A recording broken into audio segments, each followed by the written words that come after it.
What really happened with your host, Mike Rivero. The history the government hopes you never learn.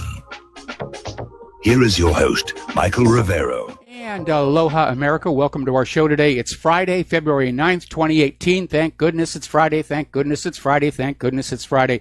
We have got a lot of stuff to talk about today. The phone lines are open, 800-313-9443. Mike is in our control room, ready to answer the phone when you call on in. And yes, the lovely Lady Claire will be joining us in hour number 3 of today's show. So getting on into it right now, as you know, the Olympics in Korea are now underway. They went through the opening ceremonies. Quite a spectacle. And the North Korean and South Korean athletes were marching together. The Russian athletes had to march in under the Olympic flag because of all that politicalization nonsense here. But apparently the show was stolen by one of the Olympians from Tonga. And he's a cross-country skier, or at least that's what he's doing this Olympics. His name is Peter Taufutafua. And he basically did the opening ceremony in traditional Tongan costume, which is not really appropriate for the dead of winter in a northern clime. And he did the same thing back in 2016 in the Rio Games. Well, that was okay. That was a warmer climate. But he just he's there basically with the grass skirt, and he's all oiled up, and he's got the flag of Tonga, and everybody's just saying, wow, that really is something. And I hope he takes care of himself, because apparently there's a nasty virus that's just going through all the staffers and everybody there. So far, no athletes have it, but why tempt fate by walking around without a shirt in freezing cold weather? So getting onto it, let's see. Mike Pence, of course, is over there at the Olympics, and he made just a brief appearance at a reception marking the start of the Winter Olympics. He wanted to avoid any encounters with any of the representatives from North Korea. We need a new Olympic sport, childishness, because I think Mike Pence would qualify for the gold medal for most childish politician trying to exploit the Olympics for their own gain here. Now, there was another stir during the opening ceremony when 2 celebrity impersonators started making the rounds and doing selfies. And they looked like Donald Trump and Kim Jong-un. They weren't masks. They were just these guys who look enough like Trump and Kim with a little bit of makeup, props, hats, and everything. And apparently they were so good, a lot of people thought it really was Donald Trump being buddy-buddy with Kim Jong-un. And everybody wanted selfies with the pair, and then the security guards grabbed them and threw them on out because, of course, we know that Donald Trump and Kim Jong-un would never, ever want to be friends with each other. So there has been one little bit of an upset, and this is where I think the games have become a little too politicized, and it has to do with who gets to carry the flag, because as the various national teams march onto the field, one athlete is selected to carry the flag. And obviously it's a big, high honor. So there were 2 of the U.S. athletes that were sort of in the final running. There's a kind of an election process. There's 8 nominees, and one from each of the 8 U.S. winter sports federations. And these 2 athletes, Aaron Hamlin, and Shani Davis. Now, Shani Davis is a 2-time gold medalist and the first black athlete to win gold in an individual Winter Olympic event. So he felt he should be the flag bearer. On the other hand, Aaron Hamlin also has, she's a 2-time gold medalist. I'm sorry, singles luge 4 years ago in Sochi. And so anyway, it came on down. They were tied, so it was decided with the coin toss. And Aaron Hamlin got it. And Shani Davis, who is black, is now screaming it was racist, it was inappropriate, it was discriminatory to let it come down to a coin toss. And so he basically boycotted the opening ceremony, refused to go out with the rest of the U.S. team. So I think there's the silver medal for childishness. All right, let's get into the domestic politics here, because there is a lot going on here. And somebody has raised an interesting point about what went down with the Uranium One deal. because as we now know, Bill Clinton met with Russian officials to close the deal for the Uranium One deal and close the deal for the Clinton Foundation. There's only one small problem. At the time he did this, Bill Clinton was a private citizen. He held no government position, which means he's violated the Logan Act. He's been engaging in foreign policy on his own as a private citizen. You're not allowed to do that. And what we're coming on down to is the American people are realizing something has gone hideously wrong with our government. The American standard is to accept the vote of the American people. That's how it's always been up until Trump won over Clinton. And at that time, Hillary Clinton and others in the Obama administration just took it upon themselves to destroy the legality of the political process, basically overthrow a legitimately elected president who'd managed to overcome massive election fraud directed against him. So I think people are starting to get angry. They can't avoid this anymore. There are a lot of people who don't want to believe that our country has come down to this degree of tin pot dictatorship. But there's no other alternative. There's no explanation for what we're seeing other than the system is broken. The elections are rigged. And we have to decide what we're going to do about that. All right, we're going to do a shout out now to our on-air affiliates who are just now rejoining the network. Getting on back over to the gag order on the undercover FBI informant, Douglas Campbell. He's now testifying basically that, as far as he understands, the only reason Loretta Lynch imposed a gag order on him was to help cover up the Uranium One deal. There was nothing else going on that justified a gag order. And of course, there was a big, long legal fight to get the gag order lifted. And it's been lifted, and now Douglas Campbell is testifying, and he's basically laid it all out. Russia greased the wheels, so to speak, with millions of dollars into the Clinton Foundation to close that Uranium One deal. Now, the corporate media and the Democrats are out there trying to say, see, it shows bad Russia, bad Russia, bad Russia. But in real-world politics, buying your way into a deal, that's common practice. In fact, in some countries, it's just sort of accepted. That's how these things get done. Russia's not guilty for making the offer. The Clintons are guilty for accepting. They're under U.S. legal jurisdiction. They accepted bribes, pay for play.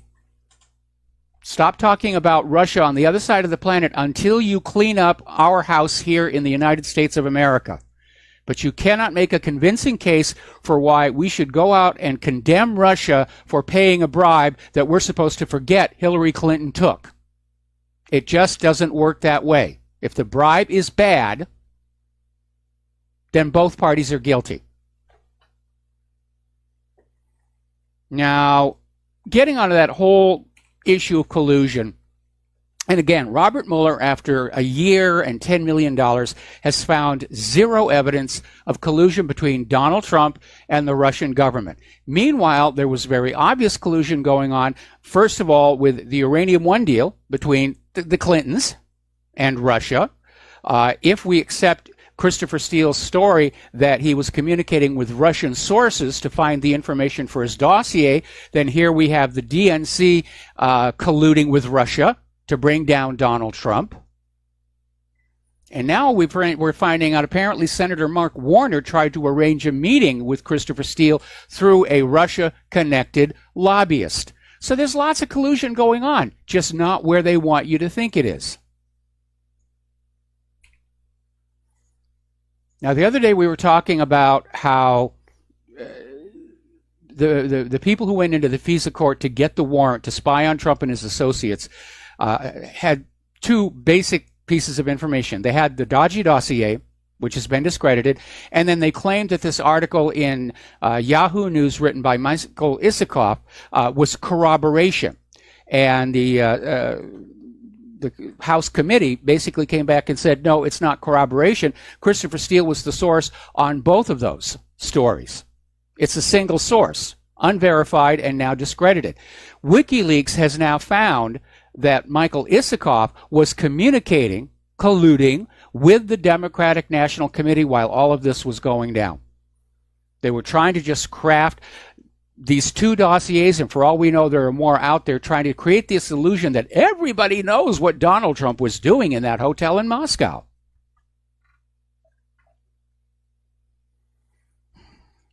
Now, do you remember back when Hillary Clinton was talking about her email server, and she came on out and said, I never sent or received classified information through that private email server? And to nobody's surprise, it turned out she was lying. Judicial Watch has found lots of classified material among those emails. Here's where it's very interesting. Story out of the Gateway Pundit pointing out that the FBI failed to flag Clinton emails that were marked classified. This is coming out of the Department of Justice Inspector General, saying that when the FBI was going over the emails, they just let the classified ones go through. They didn't flag them. They didn't count them. They didn't mark them. So either the FBI is incredibly incompetent, which is possible when you remember how they blew the Pearl Harbor attack, or they're complicit in a cover-up of what was really going on with that email server. And that's obstruction of justice, for which some of these top officials, especially James Comey, ought to go to prison for. Now, remember, it came on out that there was originally a document that was produced regarding the FBI's summary of what they learned about the email server. And then it was rewritten to soften it prior to James Comey's news conference, in which he went on down and said, yes, Hillary did all these bad things, but she didn't mean to do wrong, and therefore we're not pressing charges. We recommend no charges. And there were several problems with that. First and foremost, it's not the FBI's job to recommend whether or not somebody will be charged. And second of all, Title 18 does not require ill intent. If you actually read Title 18, the relevant sections, it says negligence, carelessness in exposing classified information in non-secure environments constitutes a violation for which one can be sent to prison. So Comey was just either ignorant of Title 18 or just hoping that you wouldn't bother reading it when he came on out and said she didn't mean to do wrong. It doesn't matter what she meant to do. And Comey, I don't think, is a psychic. I haven't seen him on TV with a crystal ball saying, send me $10 and I'll tell you your future. Taking over from Miss Cleo. He doesn't know what's inside her head. And what is inside her head was irrelevant in the context of Title 18. So he had this letter. And we found out one of the things they did was they changed extreme negligence to carelessness, because the phrase extreme negligence is actually in Title 18. So they pulled that back. It's now come on out that the original letter mentioned the president. And that was edited to read simply, a senior government official, to protect Obama. And Obama needed protecting, because despite his claim that he only found out about Hillary's private server on the evening news, the fact is he was sending her email using her private email server address, domain, which included classified information. So Obama, too, was guilty of violations of Title 18. Something else that's come on out, which points more toward complicity in the cover-up and obstruction of justice. Apparently, the FBI withheld notes from their interviews with Christopher Steele from the Senate Judiciary Committee. They refused to turn over the information the committee wanted. And so, of course, the Senate Judiciary Committee has now issued a criminal referral against Christopher Steele, the Grassley memo.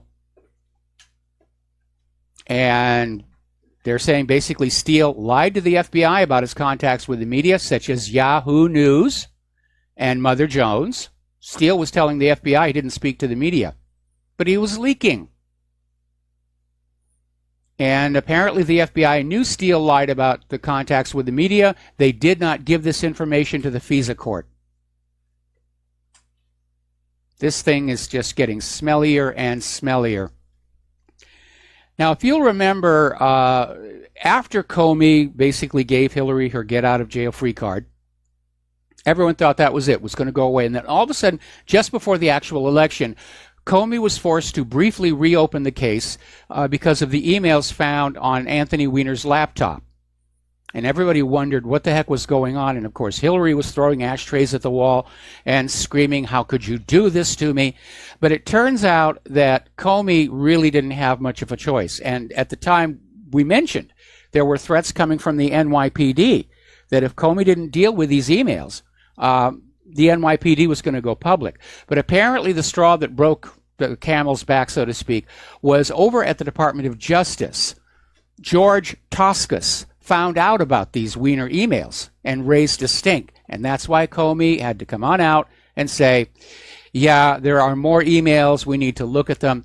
And then a few days later, they said, well, we've gone through all these emails and there's nothing incriminating there, which is kind of bizarre when you go back over at the State Department and they're claiming they can't finish looking through their copies of the emails for 75 years. It's just a major cover-up, and it is obstruction of justice. Now, getting on back to Peter Strzok and Lisa Page, the texts that they were sending back and forth, along with a lot of incriminating information, it reveals just this utter contempt for ordinary Americans, a disdain for following the rules, and even worse, this idea that they're automatically right and everybody else is automatically wrong. So there's this article that came out over at the Gateway Pundit where these texts are revealing that Peter Strzok and Lisa Page were just slamming anybody else at the FBI who dared complain about the irregularities surrounding the Hillary Clinton email investigation, and more to the point, the special treatment Hillary was obviously receiving. There apparently were people within the FBI who said, this is not the way investigations are supposed to be done. And Peter Strzok and Lisa Page were out there saying, oh, they just spoil sports. We have to do something about that. And it was rather interesting where Strzok made a comment about how all of their complaints remind me how deeply politics, like religion, can sometimes blind objectivity, which is kind of a weird thing for Strzok to say after how hard he worked to protect Hillary Clinton from prosecution because of his political beliefs. But I guess his idea is our political beliefs are correct because they're liberal, and everybody else's political beliefs, oh, they're just so antiquated. Now, Judge Jeanine Pirro basically goes off on Comey and McCabe and it says, we're on the brink of indictments over FBI corruption. And she's right. It should be happening. It should be happening now. And it's reached a point right now where, again, everybody's watching what the government is going to do about all this crime and all this corruption. And the legitimacy of the government itself as a whole hangs on what is going to happen in the coming weeks. Because if the entire federal government pulls a Comey and says, well, yes, these people all did these terrible things, but they didn't mean to do wrong, so we're not going to do anything about it. That, to me, is the end of the federal government being believed in or trusted by the American people. It will be seen as illegitimate. It will be seen as not a government, but a crime spree taking place in our capital city.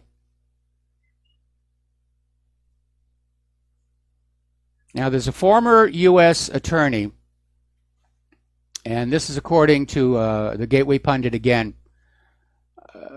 basically saying this is the largest scandal ever. And I would tend to agree. I think we're going past Watergate, especially if my suspicions about what Hillary was really doing with that email server prove out. And everybody's already talking about criminal charges against former and current Department of Justice and FBI officials. We're going to take a break for commercials. We'll be back after these few words.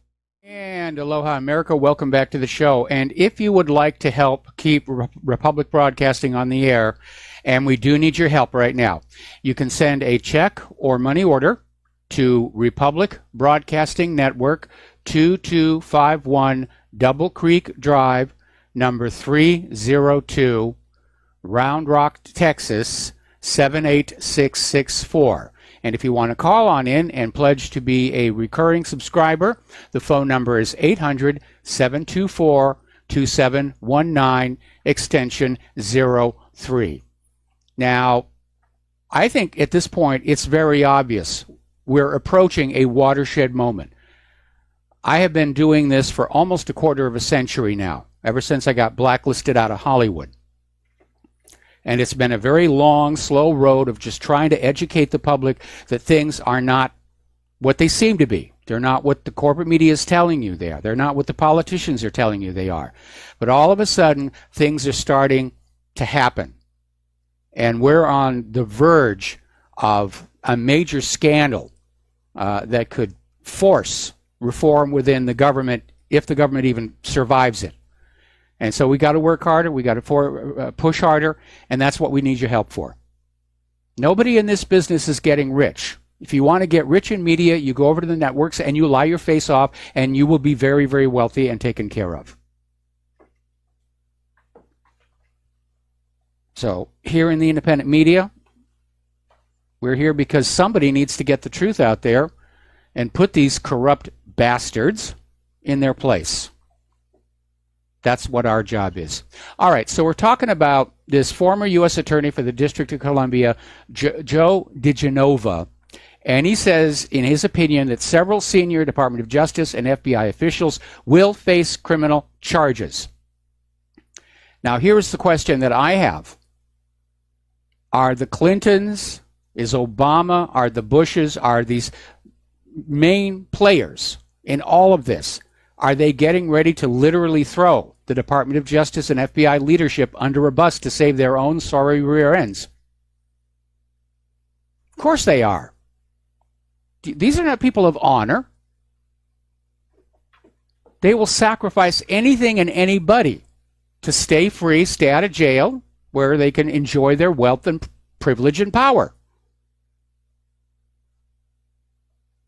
Doesn't matter who gets hurt. That's been the hallmark of the Clintons' career. Look at all the people who got hurt.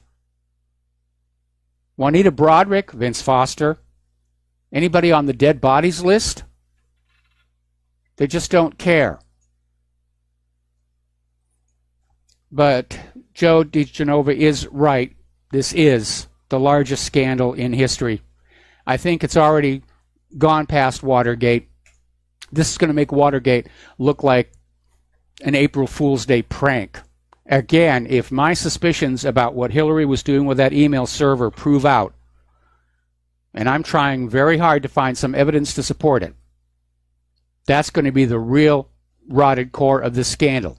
A serving Secretary of State suspected of treason, selling out U.S. secrets to foreign interests using that weak private email server to deliver the information, and her charitable foundation to collect and launder the money. It's a perfect espionage system.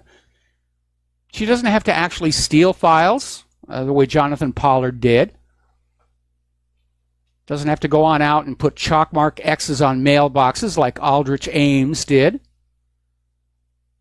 Doesn't have to take documents and wrap them in trash bags and tape them underneath a bridge the way Robert Hansen did.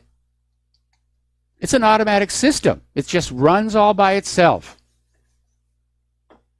And somebody somewhere knows what she was doing, because in theory, the NSA monitors all computer traffic crossing the U.S. border in or outbound. So if Hillary was doing this, the NSA knows it. Now, everybody's talking like we're approaching a major threshold. And Sean Hannity yesterday literally came out and said the gig is soon going to be up for some of these criminals. And he's saying evidence is coming that will rock DC's foundations. And I certainly want him to be right. I want him to be right, because this nation cannot survive this kind of corruption in government for much longer. And we can see the signs of impending economic collapse all around us, and a government that wants to start World War III and just blow everything up because they can't think of anything else to do. And of course, doing the honorable thing and resigning would never occur to them. Now, apparently, Hillary and her mobs, if you will, are going to try and go back to some of the stunts they were doing right after Hillary lost the election. And liberals are launching this huge mobilization to get ready to cause a ruckus if Robert Mueller is fired by Donald Trump. More about that when we come back from these commercials. And aloha America, welcome back to our show here. And we're talking about this article that has come on out in Consortium News, where apparently liberals are organizing to cause a nationwide ruckus if Donald Trump fires Robert Mueller. And they're out there screaming that, Mueller has to be allowed to find evidence that Trump and Russia were colluding. Well, he's been at it for a year, and he spent $10 million, and he's come up with zip.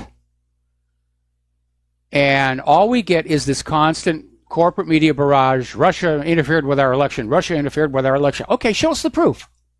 Show us the proof. Well, we can't show you the proof. That would reveal sources and methods and means. You just have to take our word for it. No, we don't.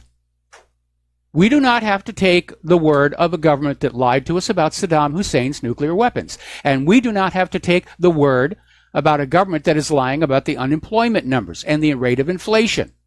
We don't have to take the word of a government that has lied to us throughout the nation's history about things like the Gulf of Tonkin, the sinking of the Lusitania, the sinking of the USS Maine, and all these other lies used to trick us into war after war after war. The U.S. government is not to be believed. They have a massive credibility problem of their own making, and no, anybody who just believes anything the government says without absolute proof beyond a shadow of a doubt is a naive fool. Now, the fact is the president can fire the special prosecutor, and he's already got a reason. Failure to deliver on the promised mission. I don't think Trump is going to fire Robert Mueller. I think he's going to leave him right where he is, thrashing around, wasting taxpayer dollars, and obviously not finding anything because there's nothing to find. Meanwhile, there's all this collusion between the Clintons and the Russians, between Uranium One. If we are to believe Christopher Steele that the dossier in Donald Trump originated with Russian sources he communicated with, then we have the DNC and Fusion One and Fusion GPS and Christopher Steele colluding with the Russians against Donald Trump. But apparently these liberals are getting ready to have all these events all across the city. Some of them are threatening violence. That if Trump doesn't allow Mueller to just keep on digging until he finds something that would justify removal from office, they're going to riot all over the place. Now, these are liberals, and there's something they seem to be forgetting. If they want to start a civil war, it's we conservatives who have the guns and know how to use them. We won't need to, of course. If they start doing violent riots across the street because they don't, across the nation because they don't like the president, that's an armed insurrection. And there's going to be a bunch of people headed for those FEMA camps. Now, according to InfoWars, General Michael Flynn is filing a motion for the dismissal of all charges. His lawyers are basically going back to court and saying, this should have never happened. The information used against Michael Flynn was all improper. And hopefully they'll be able to find a judge who's going to look at the letter of the law and say, yeah, this was not done properly. So let's talk about the war zones. Emphasis on the plural. Russia has made a really good point. Same point I've been making. What is the United States doing in Syria? There is no declaration of war by the United States government against the government of Syria. There is no United Nations Security Council resolution authorizing the United States to be in Syria. There's no legal foundation for the U.S. to be there. Syria wants them to go. Turkey wants them to go. Russia wants them to go. And the U.S. is just standing there stamping its feet, saying, we're going to stay here. We're fighting for a position of strength in the Syrian peace talks. Newsflash, United States government, you have not been invited to take part in the Syrian peace talks. It's not your show.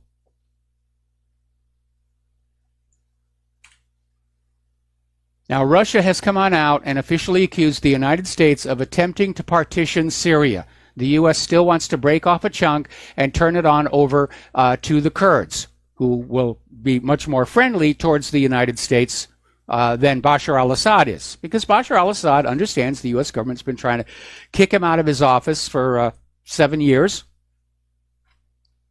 And Assad could be forgiven for holding a little grudge over that. I know I would. Over the last quarter of a century, I've surprised myself how much of a grudge I can hold. It's human nature. But Russia is out there basically saying that America has abandoned the assurances that we're only in Syria to defeat the terrorists. Well, the terrorists are gone. And now the U.S. is changing its story once again. And the U.S. is saying they're going to stay in Syria until they're convinced Syria has begun a sustainable process of political settlement, which is U.S. speak for regime change. They want Bashar al-Assad out. They want an obedient U.S. puppet in. And they are risking direct conflict with not just Syria. They were bombing the Syrian forces just the other day, but with Russia and Turkey. It's not a strong position when you are surrounded by 3 different countries who happen to basically agree that you should leave the area.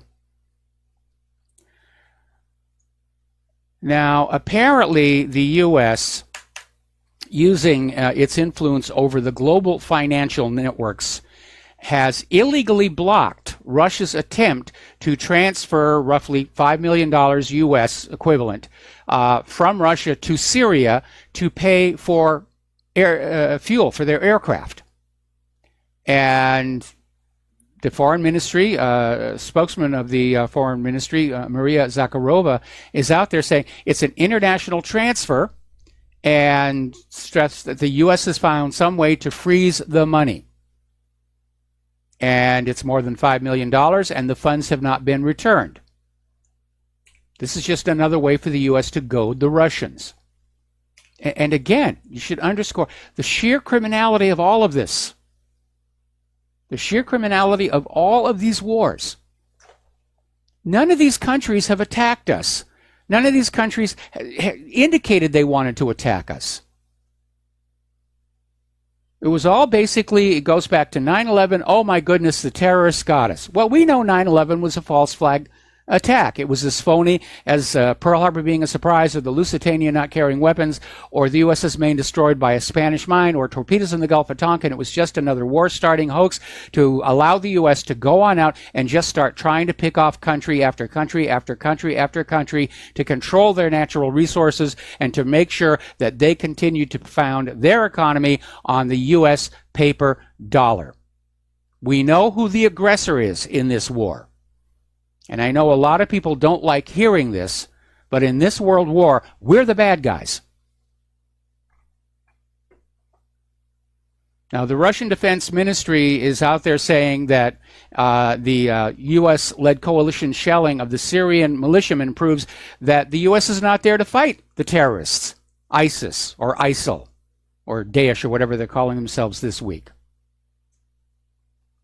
They're trying to basically carve off economic assets. That's what they're doing. Okay. Israel has apparently started building that border wall along Lebanon's border. Now, Lebanon is saying that's on their territory.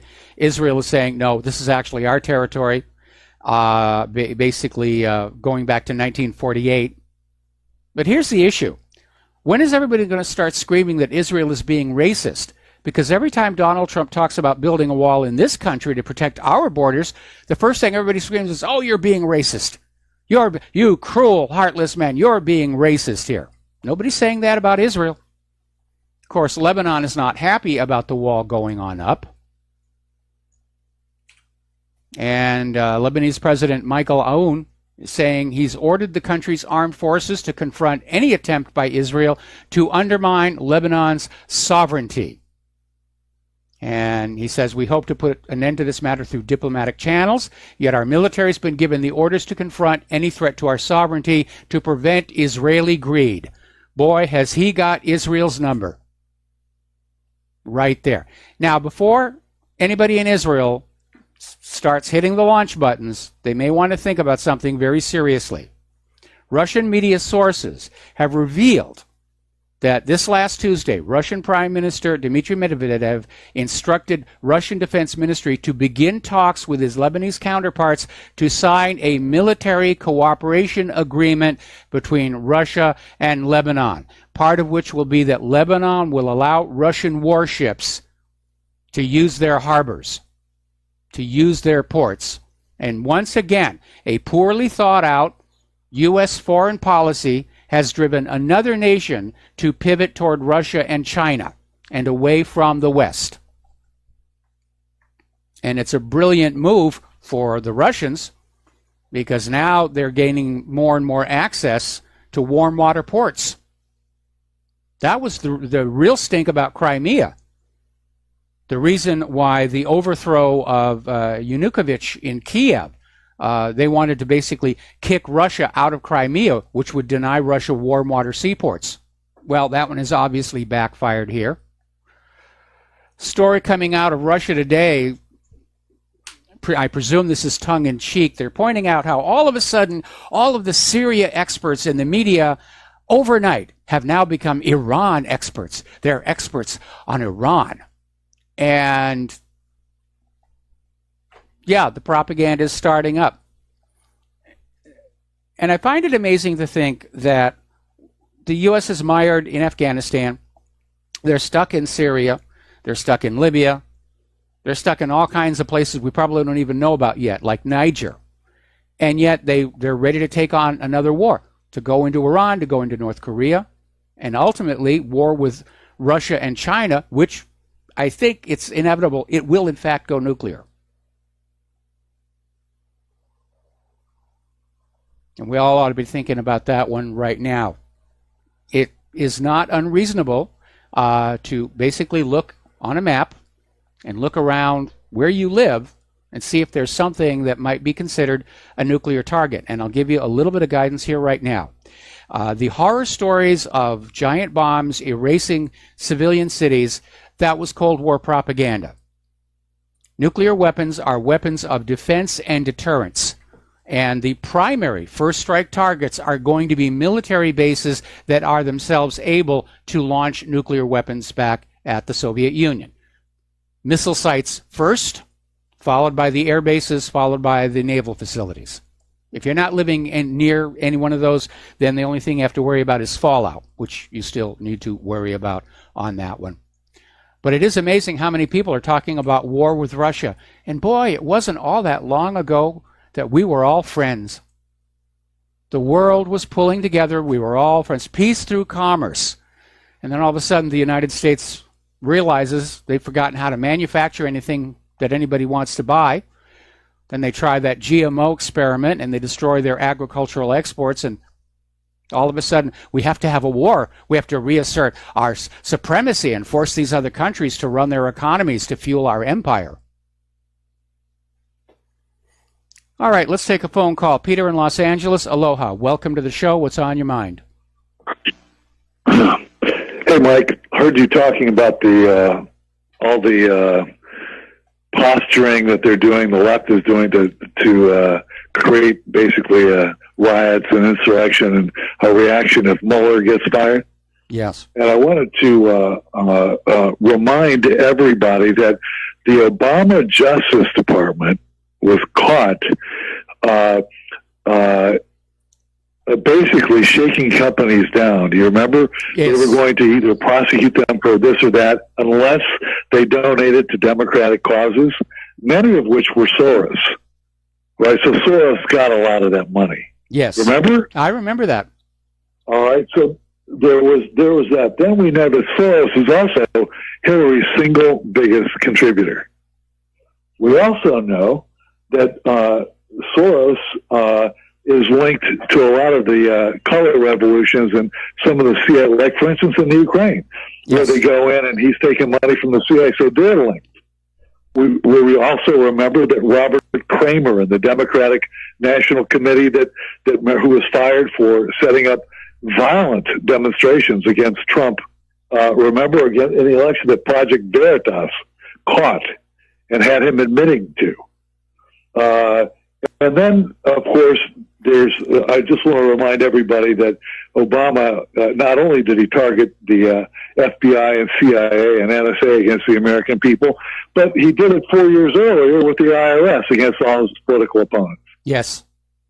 And the final thing I want to say, there's only one reason we're in Syria, Michael. Only one reason we're trying to take down Iran, Israel, and her fifth column in the United States. Well, that's certainly part of it. I mean, Israel certainly cheers the United States on into all these wars. They were cheering for the war in Iraq. I think there are still other factors, and that is the United States' desperation to have all the oil-producing nations on Earth sell their oil only for U.S. dollars in order to prop up international demand for the dollar, because there's no other reason anybody would want to bother with dollars other than to buy natural resources such as oil. If you take $1 from the United States and you bring it back to the United States to redeem it, what are you going to get for it? GMO agriculture? Nobody wants that. American manufactured products, overpriced pieces of junk. People are preferring to take Chinese yuans and Russian rubles because you can go to those countries and actually get something really nice for that paper currency. Mike, I saw a story, maybe it was on What Really Happened, about how the Israelis bombed the bejesus out of somewhere in Syria, southern Syria. Yes. And the Syrians actually fired back with missiles. Apparently, one or two of them missed and landed in the Golan. And the Israelis are claiming that's an act of war. Of course, forgetting the fact that the Golan really belongs to Syria anyways, and they're there illegally.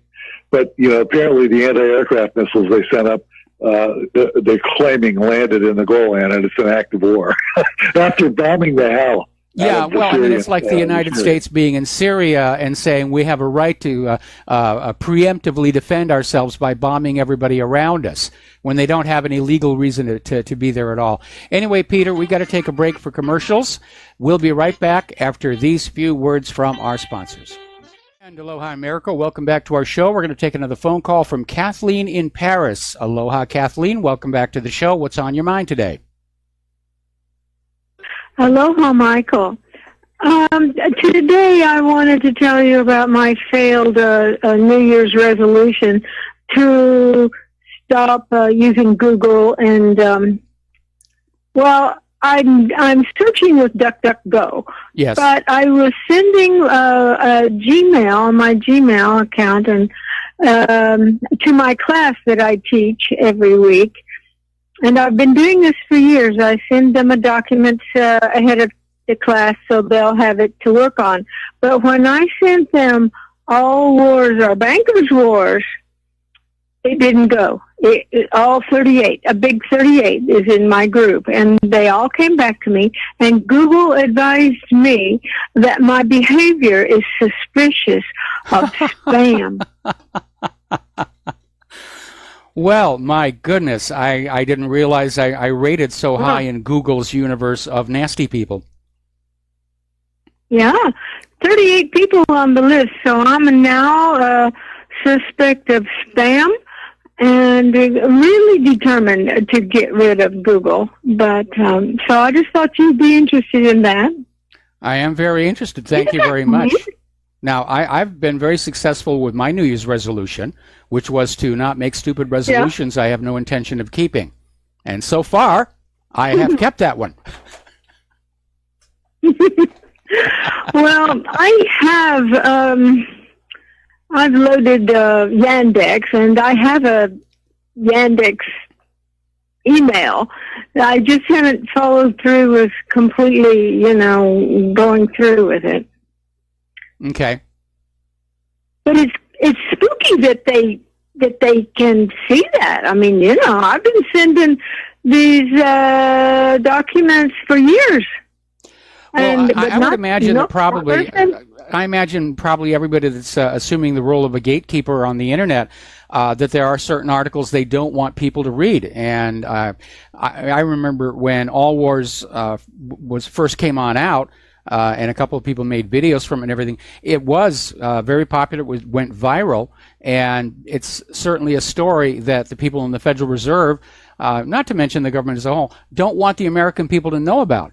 They don't want the American people realizing that we fought the American Revolution to break free of private central banking, only to have our own government sell us. We briefly lost our connection on our video streaming. There's Spectrum for you. Anyway, thank you for the call, Kathleen. We're going to have to take a break for station identification, and we'll be right back. And aloha, America. Welcome back to our show, hour number 2. The phone lines are open, 800-313-9443. Getting on back to the current politics, there's an article that came on out basically saying, who's funding the anti-Russia movement? This didn't just spontaneously erupt at the grassroots level. We're being sold, hate Russia, hate Russia, hate Russia, hate Russia. Russia's an existential threat to Europe. Russia's coming here to steal our Nike shoes. Russia's coming on over here and stealing socks out of our dryers. Russians pass gas in the elevators, blah, blah, blah, blah, blah. And it turns out that there are these various so-called think tanks, which is another word for pro-war lobby, that seem to have a huge amount of money to basically go on out and hire public relations firms, get ads, basically suggest strongly to certain journalists to basically adopt this position. One of them is the Atlantic Council, which is tied in with NATO. And then there's the Center for European Policy Analysis and the Institute for the Study of War, the German Marshall Fund of the United States. And they're basically out there. This is an organized campaign to convince you that Russia is bad, Russia is evil, and war with Russia is inevitable and necessary. Same exact things they gave you about Iraq, which turned out to be lies. So let's get into the economic news here. Well, it's not really economic, but as you know, last week President Trump announced his proposal for a $1.5 trillion infrastructure program. Now, there's only one small problem with that. It's nowhere near enough. Because over the next decade, the federal government would provide very little money for our bridges, rails, roads, and waterways. And right now, 50,000 American bridges have been deemed structurally deficient. Our nation is being allowed to corrode away because all the money produced by the labor of the people goes to that war machine. All right, we're going to take another phone call here. Cody in Texas, aloha. Welcome to the show. What's on your mind? Aloha, Professor. I want to pick your brain a little bit this afternoon. You were just mentioning Russia and the possible targets and et cetera, and something just popped out of the back of my mind. It was a refresher of the Presidio being given to Mikhail Gorbachev, and I'd just kind of like to get your history knowledge of some of the things that might have happened there and how that might actually be tying in with what's going on in the Mideast today. Now, you're talking about the Presidio in San Francisco? Correct. Well, as far as I understand, that is now the property of the city of San Francisco, and it's actually been turned into a media and arts center. And I say that because when I worked on The Day After Tomorrow, it was at a visual effects company called The Orphanage that was located right in the middle of the Presidio. And that was half the fun of the job, being able to walk around that place and see all the history. And there was an archaeological dig going on because that Presidio goes back to Civil War times. And it was an amazing place. And I really enjoyed it. But it belonged to the city of San Francisco. It did not belong to anybody in Russia. Okay. Let me put a little finer point on this. When Mikhail Gorbachev actually tore down the wall, and there was like basically handshake agreements with Reagan. It appears that due to the Clintons and Obama administration, the only ties now that we have with Russia is with Uranium One, and I'm just wondering, something back in that history to me is it's like a type and shadow of what's going on today, and I just can't put my finger on it. Okay, let's see. I basically I did a quick search, and he wasn't given the Presidio. He opened an office in the Presidio. Right. That's it. That's very different. I mean, he wasn't given the Presidio. It's a very, very large place, but there are rental spaces in there, right, which, as I said, more and more tend to be media and arts places. In fact, Lucasfilm just built a huge facility on the grounds. That was under construction when I was there. Okay. Well, I'm gonna do a little more scratching and see if I can.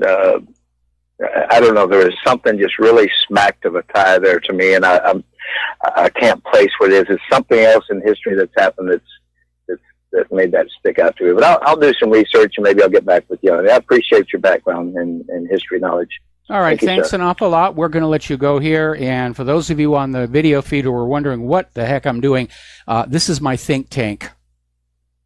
So we'll put that away now. All right, so thank you for the phone call. We're going to let you go, and we're going to do a shout-out to our on-air affiliates who are just now rejoining the network. So everyone's talking about George Soros. What the heck is going on with this guy? First of all, you need to remember this guy collaborated with the Nazis against his fellow Jews, helped hunt them down so the Nazis could steal their wealth, of which he got a percentage. That's where he started his money. And then, of course, he ran that speculative operation against the Bank of England, which is really where he made the bulk of his fortune. And he's got all this money, and he's out there thinking that having that money gives him some kind of right to just mess around with the planet. Anyway, anything he feels like doing, yeah, I got the money to do that. You know, you can't stop me. But apparently, Soros, in a rare moment of candor, once said that he's always harbored an exaggerated view of his self-importance. Now, psychiatrists would call this a messiah complex. He can't stop meddling with other countries' affairs. He's not only very rich, he may be mentally ill. He may be suffering from megalomania. So we have to keep an eye out for that. He's a very dangerous man. He could just on a whim cause so much suffering and destruction across the globe. Well, look what he's already done in Europe. And speaking of Europe, the United Nations is now warning of rampant sexual violence in Greek refugee camps where bathrooms and latrines are no-go zones after dark for women and children. And the problem is, you guessed it, the asylum seekers. Basically, it's a terrible situation. It's out of control. Now, here in the United States of America, everyone's always wondering, how many illegals are there? How can you possibly count? And apparently, the Heritage Foundations came up with the number 12 million illegal immigrants. But that was based on a census study conducted in the year 2001. And a more accurate estimate is the one conducted by Ann Coulter in her book Adios America, in which she cites a study by Pulitzer Prize-winning journalists Bartlett and Steele that estimates, and it's only an estimation, 3 million illegal aliens are coming into this country every year. That's enough to fill 22,000 Boeing 737 jet liners. And Coulter also signs a study Fred Elbel did in 2007 that estimates there were 20 million illegal immigrants residing in the U.S. in 2005. Taking these new figures and extrapolating them forward, it is not unreasonable to calculate there are close to 50 million illegal immigrants currently in the United States of America. And if they are being spread out into voting districts that are now slightly Republican, they could shift them into Democrat. And remember, 2 weeks ago, there was the story that came on out saying that as illegals got across that border, they were being collected together and put on airplanes and flown to destinations unknown. Now, apparently out in California, things are so messed up that there's absolutely no mechanism to prevent an illegal alien from voting in the elections. And the liberals love it. Oh, they live here. They should vote. No, only legal citizens are allowed to vote. If illegals are voting, that is election fraud. And 50 million illegal voters is enough to steal elections. And Donald Trump had better get some kind of election reform in gear, or he's going to lose Congress this November, and he's going to be a one-term president, because the Democrats love to fight dirty, and Trump does not have the support of his own party. Now, George W. Bush has come out of retirement. Star power, they've got him out there saying all kinds of things about what we should be doing.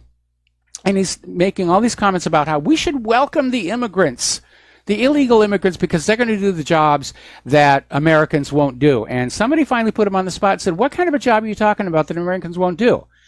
And George Bush said, America needs illegal immigrants to pick cotton at 105 degrees because Americans won't. Okay, Mr. Bush, nobody picks cotton by hand in this country anymore. They're harvested by machines. So are most of the crops in this country, harvested by machines, combines, giant little machines that drive over the fields, and they pick all the stuff up. There are no hand picking of cotton in this country anymore. What a moron to make such a statement like that. We need the immigrants to pick cotton. Cotton is picked by machinery now. Whew, what a boy. He's definitely not quite the intellect that his father was. I mean, I despise both the Bushes. But George Herbert Walker Bush, he was smart, he was clever, he was very good at being evil, and you had to respect him. W, not so much.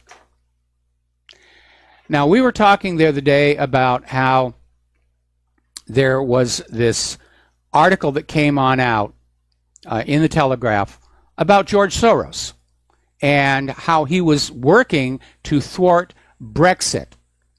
And immediately, accusations were being leveled at the Telegraph and the people who wrote the article that they're being anti-Semitic.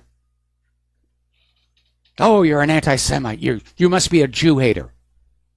Well, reading the article itself, it doesn't mention Soros is a Jew. It doesn't criticize Soros as a Jew. It's not in there at all. But apparently the fact that Soros is a Jew, even though not mentioned, was enough to scream anti-Semite, anti-Semite, anti-Semite. That's it. All right, we're going to take some phone calls here, and we're going to start with Mo in Florida. Aloha. Welcome to the show. What's on your mind? Aloha, Michael. Long time. Haven't talked to you, but I listen to your show every day. Thank you. And love what you're doing. I mean, you're the best, man. But, I was just listening tonight, and I'm glad I got through because, it just hit me what you said with the immigration thing. That's something Russia never went through. They didn't flood Russia with illegal immigrants. This is totally unique to Europe's got it, but I mean, as far as the United States goes, yeah, that's true. I mean, I've been, following this thing for a long time. There's a lot more illegal immigrants in this country than the government projects. Yes. And Russia didn't have to deal with it. Russia didn't have to deal with that. So this is just like opening the gates of the Visigoths, with Rome, don't you think? Yeah, it absolutely is here. And you know what's amazing? You ought to go over and look at photographs of Mexico's wall on their southern border because they don't want the Central Americans, the South Americans pouring into their country. It's a huge, sturdy chain fence. It's got double barbed wire at the top. It's a very impressive, formidable fortification. And the attitude of the liberals in this country is, well, okay, it's okay for Mexico to have a wall, and Israel can certainly have all the walls that they want, but we can't have a wall here because it's racist. To which I always reply, illegal is not a race. Yeah, the only thing I agree with you. The only thing I think we got going for us is if Trump could appeal to the people that have come over here from Mexico that are legal or are wanting to be legal with their green cards, and they realize that the hordes, everything from MS-13 to whatever, is just going to hurt them because. If you're right, and like I said, I've been listening to this. I've been reading some of the same things. That there's a lot more illegals than what the media, the mainstream media, whatever you want to call it, puts out there. We're screwed. Yeah, well, the corporate media is following the liberal line. They want you to think it's not that big a deal. Oh, so we got a few illegals here, and we've got room for a few more, and we're magnanimous and we're generous. No, they don't want you to realize what a huge problem it is and how that many illegal voters, and they are going to be allowed to vote unless Donald Trump puts his foot down, they're going to literally shift the political direction of this country. They could literally vote themselves our country. Yeah, well, I better brush up on my Spanish. Yes, absolutely.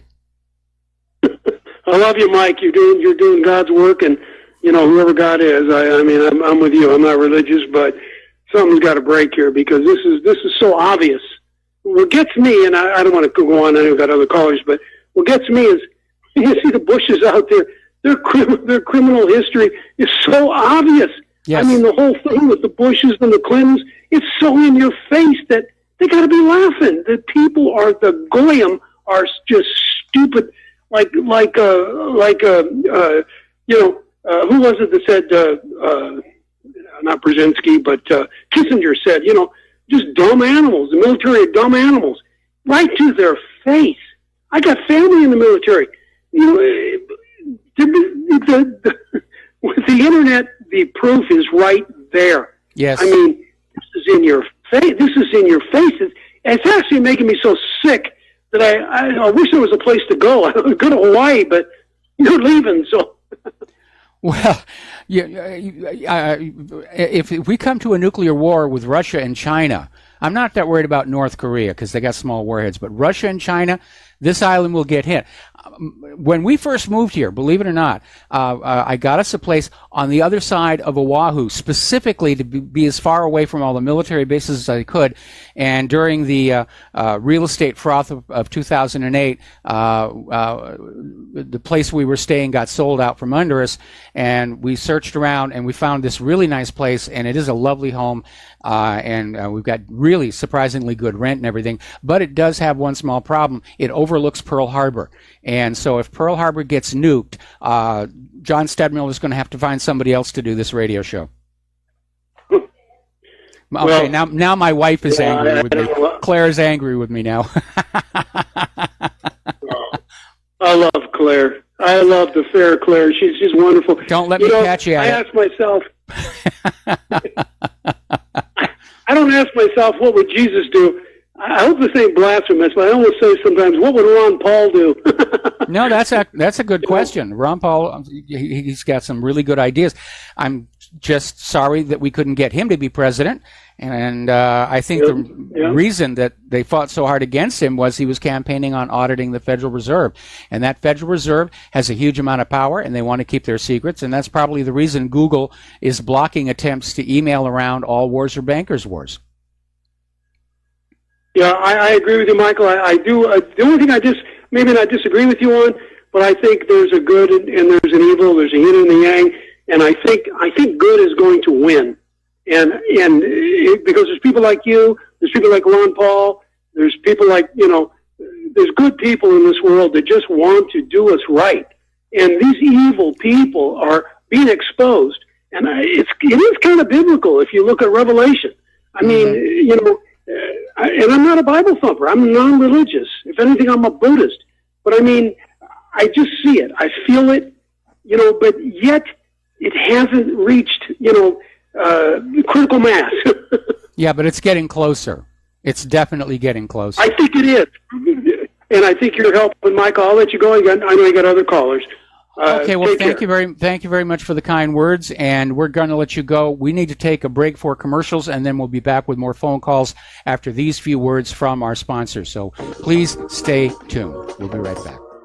And aloha, America. Welcome back to the show. And before we go back to the phones, breaking story here. Rachel Brand, the number 3 official at the Department of Justice, is stepping down.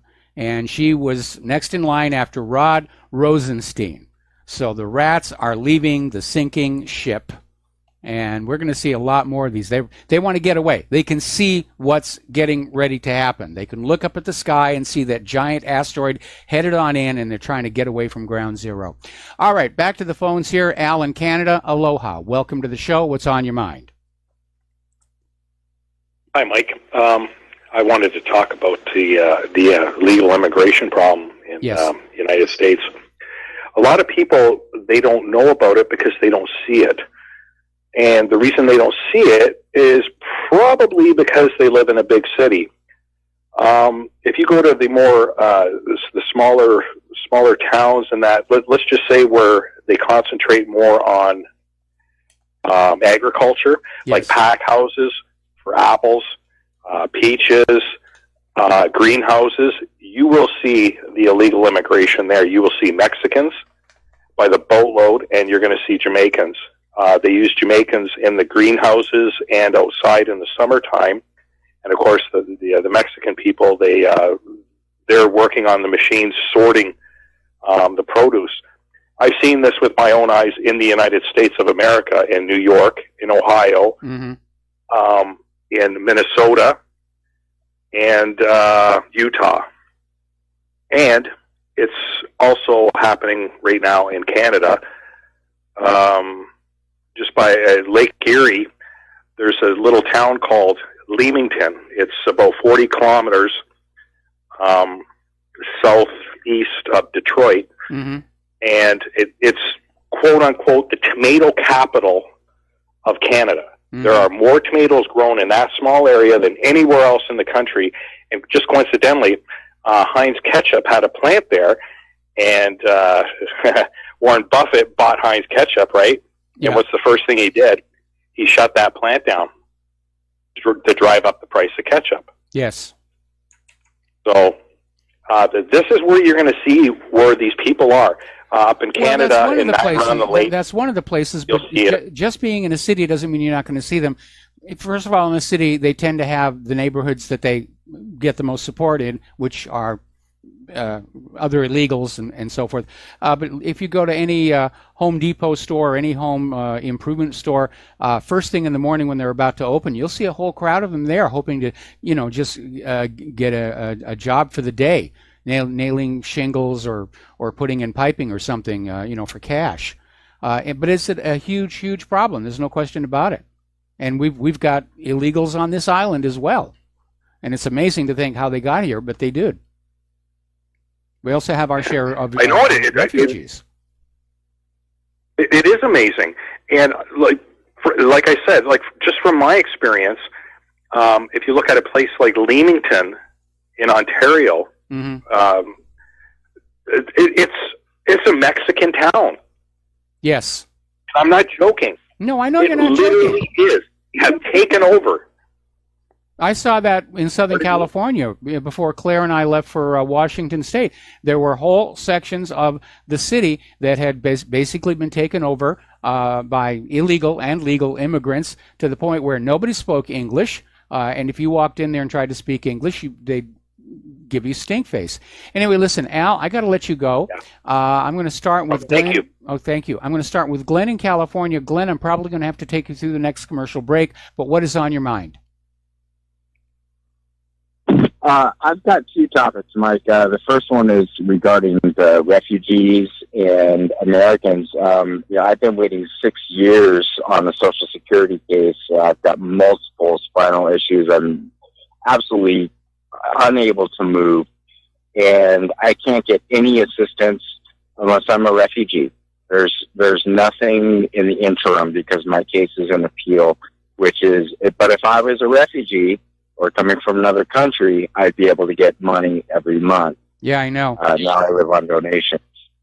Yeah, it's insane. And I worked hard my entire life, 2 jobs, volunteering for fire departments, never stopped moving, working in the community.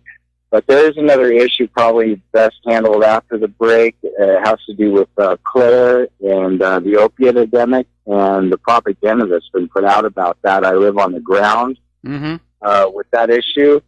And there's some really important stuff, I think, that gets reported very slickly through the media so that they can promote new drugs that I've seen kill people. No, absolutely. I mean, there's a big push right now to, again, take away our choice to go with natural medicines that we can grow at home or get from other sources, to force us to be dependent on corporate supply chains for everything that we need to live, including water, and next it'll be air. Anyway, we're going to take a commercial break here right now. So, Glenn, just hang on the line. It's a 4-minute break. We'll come right back to you, and we can hear your other story. Stay tuned. Aloha, America. Welcome back to the show. And before we go back to the phones here, somebody just sent me this funny cartoon, and it basically says, remember, heaven has a wall and a gate and extreme vetting. And I just couldn't help but chuckle about that. All right, let's go back to the phones. Glenn in California, you had something that you wanted to share with us. Well, yes, it's back to Claire and her issue and my issue regarding the opiates and the scam that's kind of gone on in the media. And you've actually kind of, it's one of those poison the well things that I think you've kind of fallen victim of to some degree. That there were 2 doctors that wrote this book that came out, and they went and did the whole news junket thing and, talked about the opiate epidemic. And it's very much like guns. The criminals can still get these drugs. Yes. But the people who really need them to live cannot. And a lot of people are suffering because of it. And what's going on the street, because I live now after 6 years of being, fighting Social Security. I'm in a homeless shelter. And so I see this firsthand is that the people on Medi-Cal are being pushed to methadone, which is a lifetime prison sentence, essentially. And the people on Medicare are being pushed to all the drugs that the doctors get the kickbacks from, like Humira, all these things that give you strokes, tuberculosis, they completely deplete your immune system. They put them on multiples of these drugs. And I actually had a friend die because of this. And so it's really important that we kind of analyze this issue and make sure that the information that gets out there is really accurate and not just what the pharmaceutical industry is pushing so that they can, get their agenda. Anything that's out of patent, this is just how it works. Anything out of patent, they demonize. Anything that's new, that's in patent, they don't care how much it harms people, they will push it according to, what state agency or federal agency will fund it. So I hope your experience with Claire, my heart goes out to her. Yes. And I hope she gets better, but I hope that your experience with her will at least, kind of open your eyes to the issue. Well, I was already open to the issue here. Now, the good news is Claire is actually getting better. We're at the phase right now where basically when she's feeling good, she wants to get up and do things that she should not to be doing, and that's when I have to Velcro her to the chair in the living room so that she doesn't go out and re-injure herself. So she's a very stubborn patient, and I think she gets that from me. But yeah, I keep having to remind her, she's a recovering back patient. It takes a long time. When I had my back injury and I was much, much younger, it took me 3 months to get over it.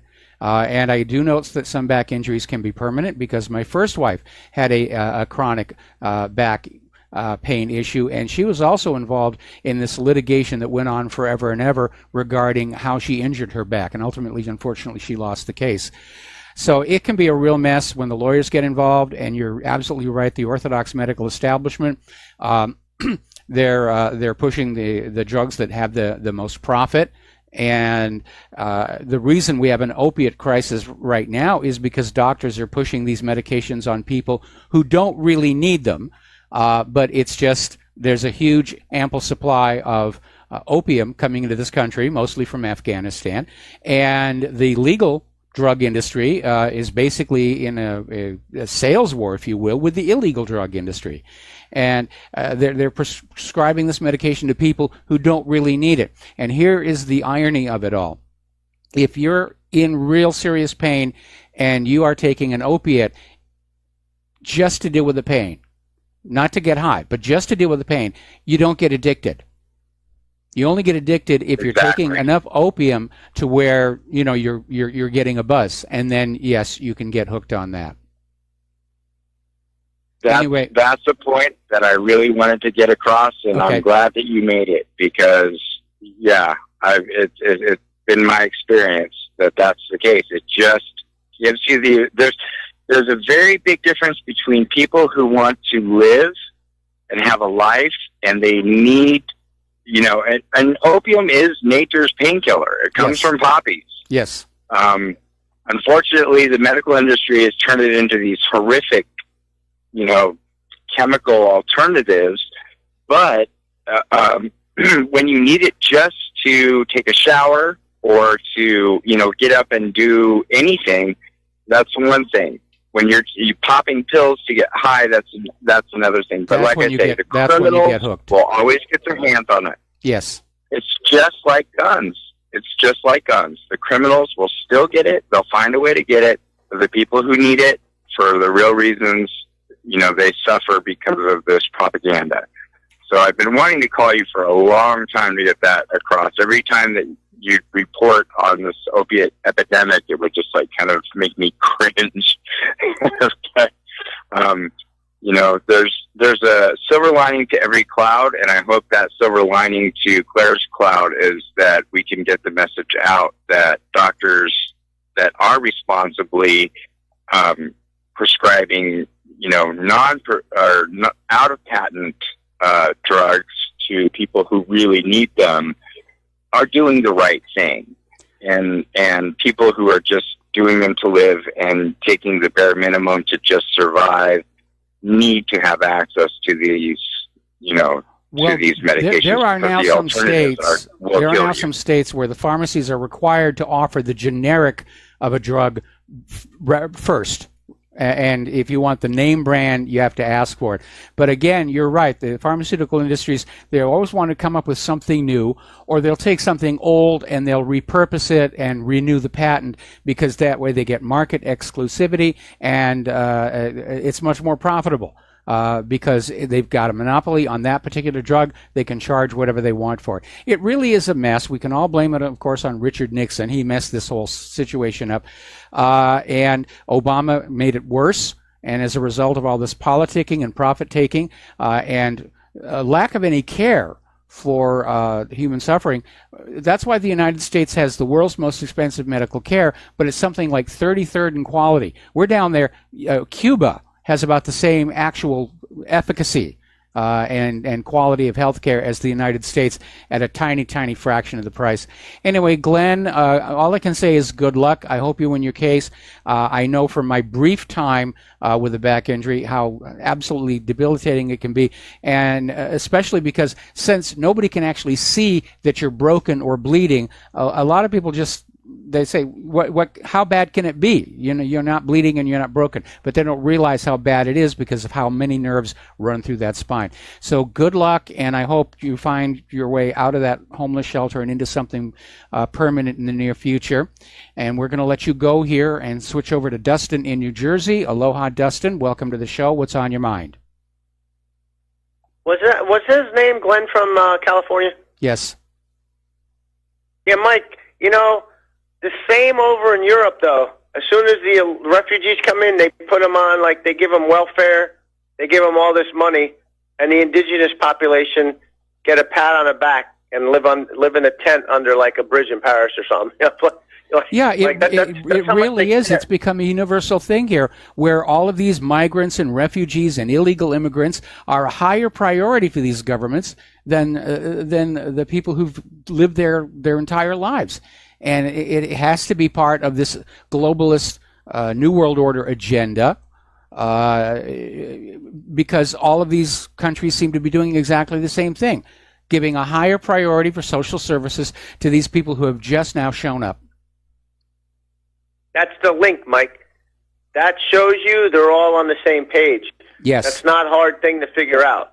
Hey, Mike, with Bush, if we ever had an EMP, we can round Bush up and we can have him pick cotton with his mouth.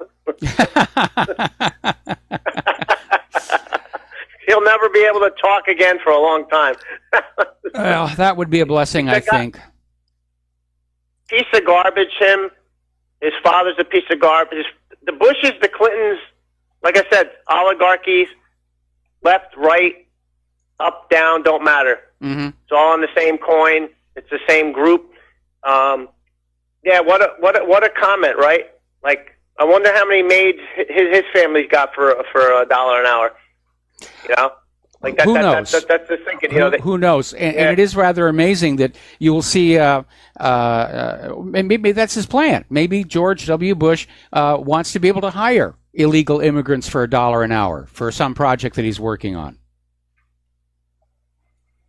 And Mike, I want to talk about. I watched the rerun of Tucker Carlson. They had this guy on who was from Bush Cheney administration or whatever, and he was bringing up like the same story: Russia meddling, Iran, 1,000 years, this or that, and Tucker Carlson kind of tried to call him out. Says that's propaganda, and the guy even laughs it's all, they think it's all like a joke. Yeah. Like it's the game. It's, what's sad? Like, it's like, these people are supposed to be like human beings. Like, if you look at it, they just lie. Like who does this? Like, of a real human being. You know what I mean? Like how can you, like, to look into a camera in front of like millions of people and just do this? This is the kind of mentality these people are. They're just garbage. Mm-hmm. I mean, to me, they're roadkill, Mike. Like, I really don't. I wouldn't have a problem if they just got shot in the head and left on the side of the road. Okay, I don't want to cross that line. I want to see the legal process work the way it's supposed to under the Constitution. And that is that politicians who are corrupt, politicians who are involved in the drug trade, politicians who are involved in assassinations suffer the legal consequences for those crimes. I don't want to get into this idea of vigilante justice or I'm still opposed to the idea of a violent revolution or a civil war. And I understand I'm sorry one could. I said that, Mike, Mike, I get mad. Mike, they're responsible for they kill men, women, children, and babies in Syria.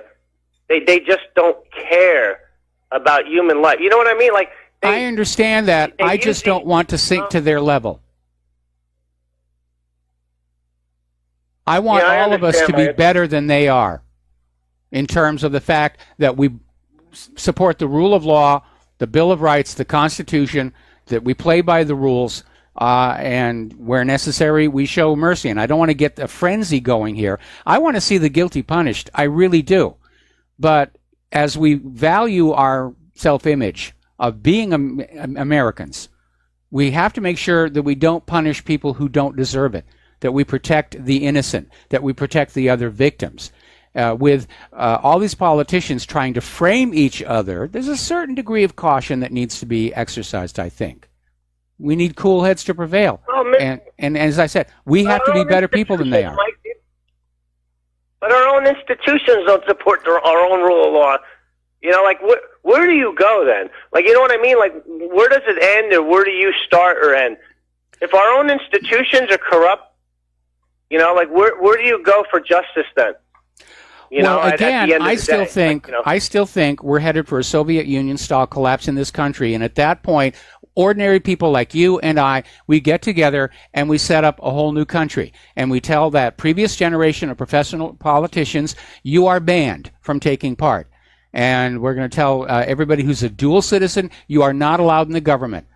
We want loyal Americans only in this government. We don't need people who are loyal to a foreign government. And we basically just start the nation over, and we just come up with additional safeguards to prevent the kind of corruption that we've seen in this country for the last 100 years. And no more private central banking. Yep, got to get rid of the Federal Reserve. Yes. And go back to an honest monetary system. And thanks, Mike. Have a good show. All right, thanks an awful lot. Have a good weekend. Okay, getting back to the news here. Let's see. The other day we were talking about how political correctness and all this gender nonsense has just gone over the top and had led schools to cancel the traditional father-daughter dance. Now, this is an old tradition, and they were having them in the schools when I was a kid, and it was just something that happened every single year. Dad got to take daughter to the dance, teach her how to dance, teach her the etiquette. And apparently this decision by this school in Staten Island, New York, to postpone the father-daughter dance has triggered a backlash. Now, the school basically has postponed and is thinking of canceling this over New York's new gender guidelines that are there to create a more inclusive space for transgendered people. In other words, you're no longer allowed to say, this is a man, this is a woman, this is a mother, this is a father, this is a son, or this is a daughter. They are all now shrunks, or whatever the name they're going to come up with it. So we can't have a father-daughter dance. We can have a shrunk dance, which means anybody can take anybody to the dance, and that kind of defeats the purpose. But people are saying it's got to stop. It's turned into complete, utter nonsense. It has to stop. There are men and there are women, and there are some very confused men and very confused women. But this idea of saying that we cannot have gender labels, or that if we're going to have gender labels, we have to have 50 of them, that's just pointless meddling. It's to keep us all distracted from what's going on. Now, here is a little bit of irony, and I absolutely love it. One of the stars behind the hashtag #MeToo movement is in serious trouble. California Assemblywoman Cristina Garcia, who was on the cover of Time magazine's Silence Breakers, has now been accused of sexually assaulting at least 2 men. Apparently, she has a trouble with alcohol, and when she has a little too much of it, she gets very gropey and assertive and aggressive. And there have now been 2 complaints filed against her. And by the way, have you ever noticed that only ugly people have sexual assault claims filed against them? Because obviously, if you're approached by somebody who's very good looking, it's a validation. You feel good about it. That's why really beautiful, good looking people don't get these allegations. Ugly people, like Weinstein. We're going to take a break for commercials. We got a call waiting on the line. We'll be right back. And aloha, America. Welcome back to the show. We're going to go to the phones now. Dennis in Florida. Aloha, Dennis. Welcome to the show. What's on your mind?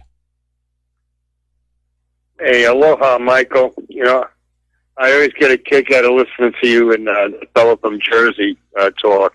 He's very informed. I mean, it's amazing. And I just got to ask you, how does it feel to be the modern-day version of Jimmy Stewart as he portrayed in that movie, The Man Who Shot Liberty Valance? You remember he was a lawyer that didn't want to pick up a gun? Yeah, I did see that a long time ago. Well, yeah. John Wayne is trying, always fighting his battles for him, it seemed like, and, but it's kind of funny because we are in a conundrum where we're told by liberty compatriots, okay, that the tree of liberty must be watered with the blood, from time to time. And yet I know we really don't want to go to warfare or start, with warfare with guns and stuff like that. Because quite frankly, yeah, I believe that we will wind up losing just too many, and the weapons are too numerous and too far advanced. This immigration thing. If you go to a Walmart at night, you see all of the Guatemalans and the San Salvadorians and your typical brown people that are in there. The fellow mentioned about he was in New York and they're picking apples. Yeah, they're up by the greenhouses in Orange County. They're there all summer long and probably in the wintertime too. They're at the Home Depots, but they're not working for $1 an hour. They're making, fairly good money. In fact, they even unionized, if we remember, some years ago. They actually had guys who were acting as their representatives to broker for them with the contractors at the Home Depot. Wait a minute. The illegal immigrants formed a union? Oh, yeah. That's a little out there. They had a different city. Yeah, in different cities, they would have a guy there that was appointed, and he was like their broker. Maybe he spoke English better than them. I see my brother had worked on his house, and they just dumped off some kid who didn't even speak English. But he knew how to use a pick and a shovel, and knew how to use a chisel. He knew how to do stonework. He was gifted. And so some of them aren't, gifted in what they do. But but the fact remains, they're not really getting paid $1 an hour, but they're getting some sort of a wage. The main problem I think we have here is that there's more than we really realize. That we are surrounded. We really are surrounded. We really are. And the issue, of course, is they're being allowed to vote because they're going to vote Democratic, because the Democrats are the ones who let them into this country and promised them all kinds of free stuff. And there are enough of them to swing major districts, entire states this November. And that's why we've got to get back to a sane electoral policy, which is only legal U.S. citizens are allowed to vote, and there has to be some way to enforce that. And it's utterly ridiculous to say that everybody needs a license to drive a car. They have to show it to the cops on demand. They need a license to fly a plane. They need ID to buy cigarettes or alcohol. But when it comes to voting, if anybody asks for an ID, they're just being racist. Now, that's utterly ridiculous because these people... Okay, well, anyway, listen, we have to let you go. I'm sorry, we're at the top of the hour, and I got to switch over to get Claire in here. So we'll be back after station identification. Aloha, America. Welcome back to our show here. And for those of you watching on the YouTube streaming feed, this gorgeous creature sitting next to me is the lovely Lady Claire with her unique perspective on the world. So what's your first story? This is really getting concerning. Turkey has bombed U.S.-backed militants in northern Syria. And I'm talking about the city of Afrin, just after Washington cited an alleged attack on the militants to target pro-government forces in Syria. Now, the Syrian army said in a statement today that overnight they destroyed 19 targets, including ammo depots, shelters, and gun positions. State-run Anadolu News said, it's a Turkish outlet.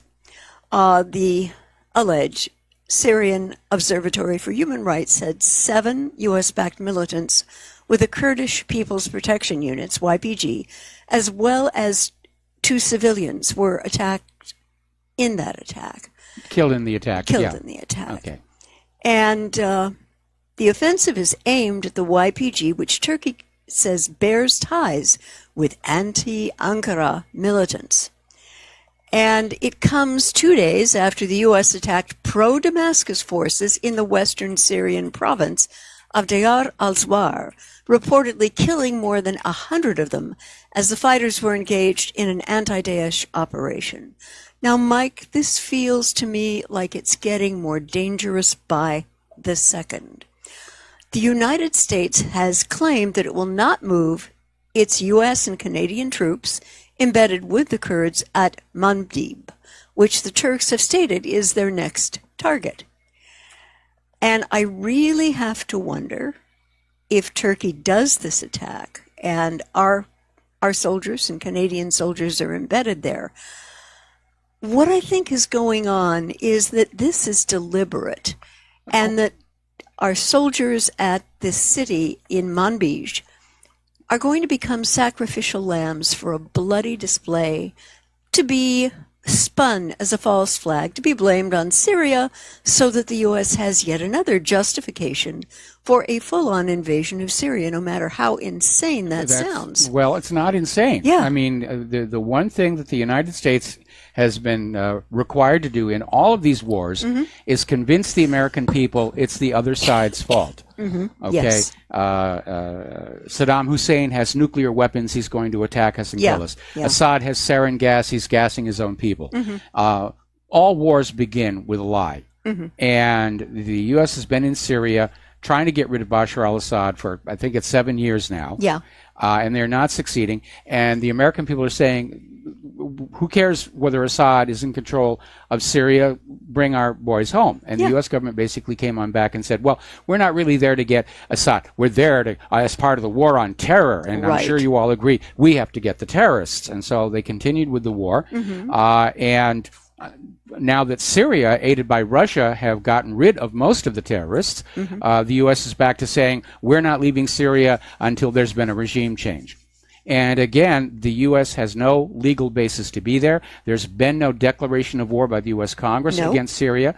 There's been no UN Security Council resolution authorizing military force in Syria. The United States government is legally, morally, and ethically in the wrong here. They're committing war crimes and acts of war against a nation that has not done anything to us. And for anybody who's out there who still thinks, well, we have to be in Syria, we have to do this, we have to do that. Really? What did Syria do to us? What has Syria done to the United States of America? Where did they attack us? Where did they bomb our cities? Nothing. Yeah, they've got no game. There's nothing. I'd sort of like to flip over now to the financial, what can I call this that I can say on radio? Shenanigans. Well, there's a lot of it going on there. And for those of you who weren't paying attention, they did get the Dow into the green a little bit, but it was a roller coaster of a ride today. We're not out of the woods on this thing yet. No. I would be very interested, Mike, to see what the U.S. futures look like on Sunday in the evening. Okay. I think that's going to be a good indicator of how next week will go. And what Moody's has done, because of the bill partially that's been passed, the spending bill, which lasts for 2 years and is going to be giving the American military a ton of money over and above, Moody's is threatening now to downgrade due to soaring debt and fiscal deterioration. And Standard & Poor's in 2011 kind of shocked the world and the Obama administration with it when it dared to downgrade the U.S. from its vaunted AAA rating, something that had never happened before, and led to the resignation of S&P's CEO and a dramatic crackdown on the rating agency led by Tim Geithner. Well, nearly 7 years later, with the U.S. on the verge of another government shutdown and debt ceiling breach, with the agreement reached only after the midnight hour, literally, this time it is Warren Buffett's own rating agency, Moody's, which on Friday morning warned Trump that he too should prepare for a downgrade form even worse than the one that happened in 2011. And we have a shout out, don't we? Yeah, we're just going to do a quick shout out to our affiliates who are just rejoining our network. There's something else that Moody's may be looking at. Looking at this past week, we have seen the global stock market get hammered. And then here in the United States, the next day, it'll get pushed into the green and so forth. But that's not happening in the other countries. No. The other countries are realizing the American market is being covertly controlled and manipulated.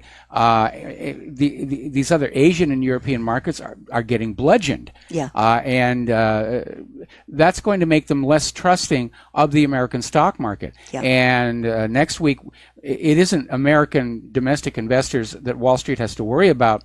It's foreign investors in other countries who are just now coming to that realization. There's something rotten in the heart of Wall Street. Yeah. And they may want to just say, liquidate the whole thing. And we could see a real-life version of the movie Rollover, which basically talks about a sudden crash on Wall Street when the rest of the world loses trust in them.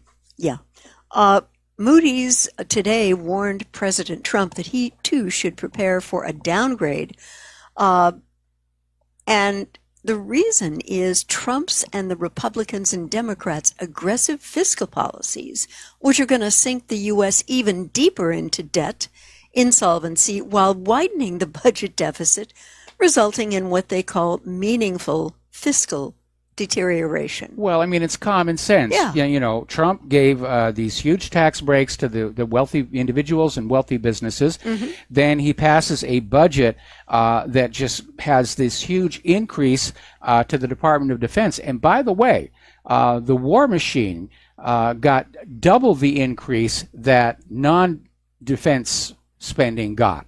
Mm-hmm. They're getting the lion's share of this money. And yes, everybody agrees. Obviously, this is going to plunge the nation deeper and deeper into debt. Mm-hmm. And future generations are going to be expected to work to bail it all out. Or the U.S. is absolutely convinced they're going to conquer the rest of the world and be able to simply zero the debt out by killing off whoever they owe the money to, or by stealing other people's wealth to pay off our bankers. And you need to remember, it's all make-believe. There's no actual commodity basis for what we call money in this country. Nope. It's ink and paper. It's numbers in the computers. It's imaginary. It's make-believe. Yeah. It's backed by absolutely nothing tangible, and that's what we have to remember. And getting on to the beginning of the crash, B of A apparently called it right, and here is what it thinks is going to happen next. Last Friday, just before the market imploded on the higher-than-expected hourly earnings print, they published a Bank of America note titled "Our Sell Signal Was Triggered" on 30 January. S&P 2686 is next, in which Chief Investment Strategist Michael Hartnett explained why he was convinced that a drop as much as 12% was imminent in the coming 3 months. Well, the S&P closed today at 2619. Okay, all right. A little bit under. He pointed to a proprietary bank indicator that, when triggered, had correctly predicted a drop that averaged 12% over the coming weeks, and that's going to be tough. With the S&P trading 100 points below his target just 1 week later and 300 points below where it was just last Friday, we can now say that this indicator has been accurate on 12 out of 12 occasions, and you can't have better accuracy than that. Mm-hmm. And as you mentioned with the Asian markets, this is getting scary out there, as it appears to have had a domino effect in both Asian and European markets. I mean, people are spooked.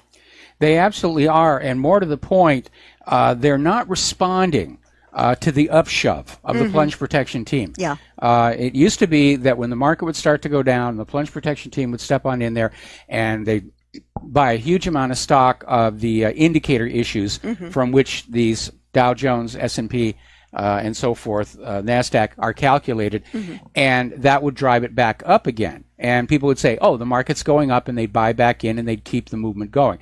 But unfortunately, too many people understand that's what's been going on. They understand the market is hideously overvalued, and they're not responding. They're not taking the bait.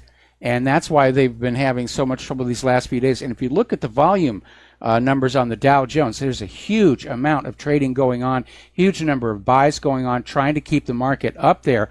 But there's nothing to support the market other than this illusion of supply and demand, because the value of the underlying stocks just is not there. We're more overvalued now than we were in 1929. And that does not augur well for any kind of an economic recovery in this country. No, it basically, we're looking at another great crash. The PPT is trying to prevent it from happening, or maybe they've decided they're going to have a slow motion decline so that there isn't a panic. A graduated fall. A graduated fall. Yeah. But they can't keep, at the point where they can't keep that illusion up any longer, people are going to start bailing. And the first ones out are going to get their money out of the stock market. But because the underlying values of the stock are so far below the trading prices, the market's got a long way to fall. And the last people to get on out, they're not going to get their money back. All they're going to have is their last brokerage report with an impressive-looking number on the bottom, and that's all it's going to be, an impressive-looking number. Yeah. I'd like to go over to something that I thought was so hysterically ironic. Apparently, the News Corps CEO rails at dysfunctional online environment. And he took a swipe yesterday. What? Yeah. Particularly at Google and Facebook for fostering a dysfunctional and debased online environment, which harms the news media and responsible journalism. The guy's name is Robert Thompson, CEO of the publishing arm of Rupert Murdoch's media empire, and he stepped up his criticism of these companies. And it's funny, just as the company, News Corp, released its quarterly earnings. He said that the steps announced by Google and Facebook to stem misinformation and improve the quality of online news were modest, but only very modest, changing a digital environment that is dysfunctional to its core. At its core. At its core. Yes. And I would like to offer a word to Mr. Thompson and News Corp. Mr. Thompson, who I believe at one point in time was either affiliated with one of the American alphabet soup agencies. True. A word, please, because the people who get into the highest echelons of those kinds of businesses are, well, present and former spooks. What can I say? Yeah, Mockingbird. Yeah. Operation Mockingbird. A lot of the independent media, completely distanced from Google and Facebook, do a very creditable job of reporting the truth. And that is why, and I know you're sore about this, you're losing viewership while we, at sites like WRH, are gaining. Now, I don't want us to get into being smug and self-satisfied here, because in point of fact, right now, we are coming up on what is going to be a major battle between corporate media, which is trying to make the whole Russiagate, FISA-gate, Obamagate, Hillary-gate, make it all go away. Yep. And those of us in the independent media here at Republic Broadcasting, WhatReallyHappened.com, who understand it is imperative for future generations of Americans that this scandal be dug on out and exposed to the light of day for all to see. Yes. And so it literally is a fight. It's a fight in cyberspace, in the virtual world, which is a great place to have a fight because nobody really gets hurt unless you're a Michael Hastings or something like that. Oh, boy. But it is. We're heading into a pitched battle. And as Michael Herzog was saying on his show, it's going to be a really interesting year. Yes, definitely. And I would also like to observe that our reporting is neither debased nor chaotic.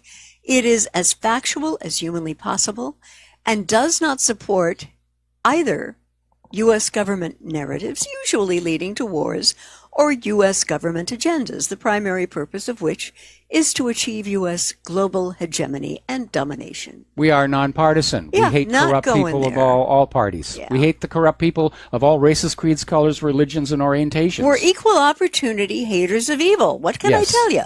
That's it. I like that. That's a good one. Yeah. I'm going to get a T-shirt made up of that. Okay. The war going on 16 years and billions and trillions of dollars later in Afghanistan is hitting a very interesting area. They're starting to fight and engage in northern Afghanistan with the Chinese Uyghurs operating under the Eastern Turkestan Islamic Movement banner. And they were originally regularly arrested, etc., about a decade ago in the U.S. invasion and occupation.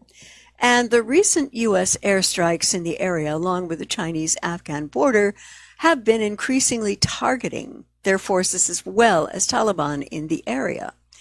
Why the U.S. is suddenly interested in targeting them is unclear, though NATO issued a statement suggesting it was to prove to them that cross-border attacks weren't safe. Either way, the Chinese are expected to be quite happy about this. I can imagine that would be the case. Yeah. But again, I think the U.S. is in Afghanistan for the same reason they're still in Syria. They don't want to admit they've lost this one. No. And, of course, the northern part of Afghanistan, the U.S. wants to be in control of the pipeline right of way. Right. They want to be in control of the opium fields. And the Taliban, though, of course, they're in those eastern mountains, which are it's the most difficult terrain. the Afghanis have the home court advantage. It was in those eastern mountains that the Soviet Union met its defeat. Yeah. So basically, the U.S. is staying on their part of Afghanistan and saying, here we are and here we stay. But they've lost the initiative. Yeah. And that means ultimately they will lose this war. They are losing this war. And, Afghanistan has not been called the graveyard of empires for absolutely no reason, as the British found out. And the Soviet Union. Yes. And as I am pretty certain we are about to find out. Yeah, I think so. Yeah. Putin's got to be laughing his head off. Oh, man. That we walked into that trap. Yeah. Well, we didn't. The government did. Yes. Yes. The government makes these stupid mistakes, and then you and your children are expected to pay for them. It, yeah. Apparently, the Japanese ruling party is pushing for an Article 9 revision draft of their constitution within this month. And the Mainichi Shimbun is reporting that a body of Japanese ruling Liberal Democrat Party will try to draft a proposed revision of Article 9 of Japan's pacifist constitution as early as this month. The effort is in line with Prime Minister Shinzo Abe's desire to legally define the existence of the country's self-defense forces, the SDF, as part of the document. Now for those who don't understand what's going on here, following the end of World War II and the end of the U.S. occupation, and Japan basically formed a new nation, because of what they had suffered in the war, they wrote into their constitution they didn't want to be seen as a military threat to anybody anymore. And so literally there were severe constitutional limits on how much military they could have, especially military designed to project power outside of Japan itself. Abe wants that to go away. His goal is to reassert Japan as at least a regional power, if not a global power. And one thing I'd like to observe is that if the Japanese Prime Minister is looking to get this passed before the end of this month, and folks, the end of February is only 19 days away, it doesn't augur well for peace between North Korea and her neighbors, particularly South Korea and Japan. And there's a long-standing enmity between the Japanese and the Koreans. All right, we got to take a break for commercials. We'll be right back after these few words. Aloha, America. Welcome back to our show here. And Claire, we're talking about this situation where Japan wants to change their constitution in order to legalize the expansion of Japan's military forces. Yeah, and timing with this sort of stuff is never an accident. No. If they're looking for an end time. And no, I don't think it's coincidence. If they're trying to get this through by the end of the month, I think it telegraphs that the plans for an assault on North Korea in early spring, perhaps March or April of this year, are really perilously close to getting greenlit. It's one thing for Japan to alter their constitution, to say it's legal for us to have an army. Yeah. How long is it going to take for that army to be built? Or has Japan already built it and wants to retroactively say, this was okay for us to do under the Constitution? I have a feeling it was the latter rather than the former. Now, I am hoping and praying that President Trump is listening to Secdef Mattis on this one and chooses to avoid an outright military confrontation against North Korea. The aftermath could be more horrible than anyone can realize, and most likely, should the U.S. do a preemptive strike against North Korea, China will most likely side with North Korea militarily. Not a good thing. Not a good thing. See, here's the idea. A regular conventional war, invasion of North Korea, is going to take time, it's going to cost money, it's going to cost lives, and obviously would result in North Korea accelerating their development of nuclear weapons and long-range missiles. Now, the other approach is a decapitation strike. They go after where they think the nuclear bombs are, where they think the long-range missiles are, and where they think Kim Jong-un is. But that's a dangerous, dangerous gamble. Because once the U.S. does that, if there are any long-range missiles and nuclear weapons left, if they didn't get Kim Jong-un, then there will be a retaliatory strike against the United States, probably where they can reach it, which would be right here, or up in parts of Alaska, or into U.S. military bases on Guam and Japan. Kadena Air Base, for example. Yeah, that's not good. I would like to take a look at a proposal that President Trump has made in terms of the civil service. And it's very simple. Hire the best and fire the worst. Which sounds like common sense, but believe it or not, civil service doesn't work that way. No, and the measures will be outlined in the budget plan that Trump will be sending to Congress on Monday. And whoever said this spoke on condition of anonymity because the budget hasn't been released. This makes absolute sense to me. Why can't we hire the best and the brightest and let go of the deadwood? The unions. Yes. Once you're in civil service, it is almost impossible to fire you. Mm-hmm. And after a while, the people who are trying to do a good job get frustrated because everybody around them is saying, don't try so hard, you make the rest of us look bad. Yes. And so they'll leave civil service and they'll go back to the private sector. Mm-hmm. And so over time, you basically get a government that is built up of underachievers who are protected in place because they're unionized. Yeah. It's I'm going to touch on that union issue a little bit later in the show.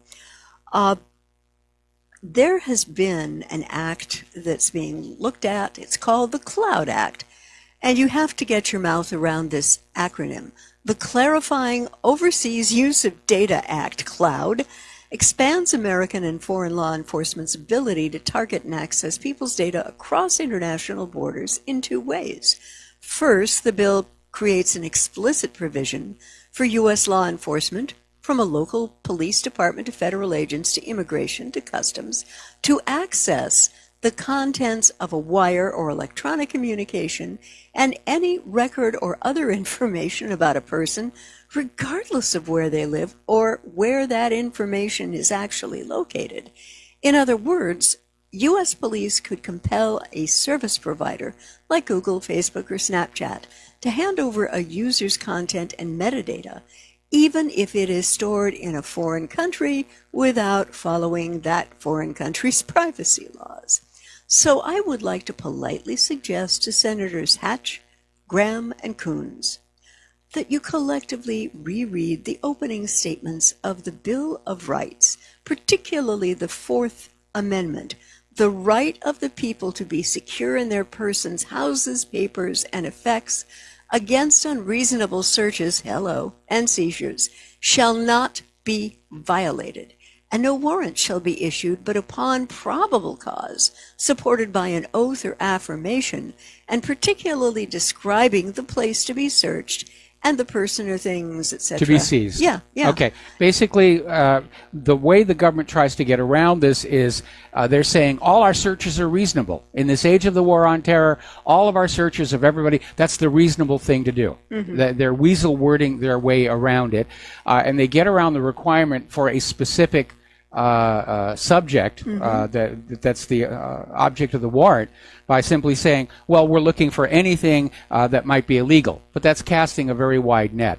And I wish we had a Supreme Court that would look at this. We got to take another break for commercials, and we'll be right back.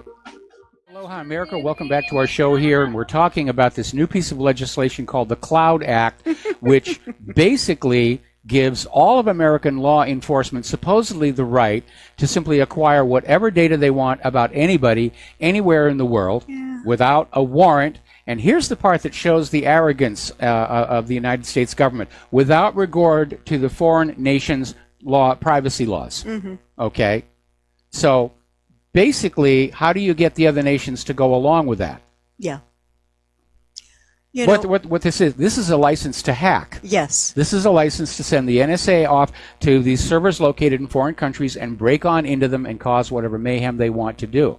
I can imagine these other countries are going to be very, very angry that the U.S. is saying, we don't have to obey your privacy laws. Yeah. And there's probably going to have to be a test case to say, where is the server's legal residency? Yeah. Under whose jurisdiction does it fall? And I think the common sense idea is going to be that the server's jurisdiction is where it's physically located. If the server is located in Iceland, then Icelandic law applies. Yeah. Until the U.S. wants to invade there, which I'm sure. Boy. And this law, in fact, may be aimed at Iceland, because Iceland has been trying to establish itself as a reputation for computer servers that do guarantee privacy of individuals. But again, either this is something that's going to be pushed through with threats of military action, or it is simply a license for the NSA to break into other people's computers whenever they feel like it. Yeah, but sadly, Mike, in this portion of the 21st century, this is precisely the kind of thinking one has to expect from those in the bowels of power in D.C. This is the kind of legislation which can only come from a government deeply fearful of its own people. And because of all the ugly federal government revelations moving now at warp speed, Americans are going to start to get angry when they realize at what has been done to them by a broken and corrupt system. Okay, I want to back up one paragraph. Yes, the government is definitely worried that the American people are waking up from their slumber, that they're taking the red pill, or whatever metaphor that you want to use, that the American people no longer trust the government, they're no longer willing to obey the government. But there's more to it than that. We have not a government, we have a criminal gang operating inside Washington, D.C. It's a crime spree, is what we're all living through. And we already know from the Seattle Asia-Pacific Economic Conference that U.S. government agents break into computers to steal business secrets to give to political cronies. Yep. So this wanting to go into all of our computers, it's not just the fact that they're trying to find out if any of us are thinking those double plus ungood thoughts toward the government, which the majority of us are. Yeah, okay. But peacefully in my case. Yeah, peacefully. In our case. Yes. It's also to see if somebody is working on something that might be of profit and to literally steal it. To give to a friend, to get to the to market with it a little bit faster. I've lost count of the number of spooks who have actually been arrested for insider trading, for breaking into the computers of business people and getting inside information regarding things that will change the stock price. That happens all the time. And then, of course, there's the other aspect of being able to find something on somebody that you can blackmail them with to make them controllable. And we've certainly seen indications that some of the people at the highest levels of our government are being blackmailed. And that's not something I want future generations of Americans to have to live under. No. I want young people to have the chance to grow up just being young people. And everybody makes a mistake when they're young. It shouldn't be held over their heads for the rest of their lives. There has to be room in society for a certain degree of forgiveness and tolerance and mercy. But this idea where the U.S. government is simply saying we can look at any computer data anywhere in the world on anybody without restriction, that is tyranny and dictatorship etched in silicon. Right. Going over to the world of education, this almost was funny to me. Attempting to deliver failing grade to Betsy DeVos, teachers were locked out of the education department in Washington, D.C. And apparently teachers groups, parents, and students were barred from entering the Department of Education on Thursday, the anniversary of Betsy DeVos's confirmation as Education Secretary, to present her with a failing report card, alongside tens of thousands of comments from teachers who disapprove of her performance leading the nation's public school system. Well, you know what this is? This is a backlash to DeVos saying that Common Core has to be ended. Yeah.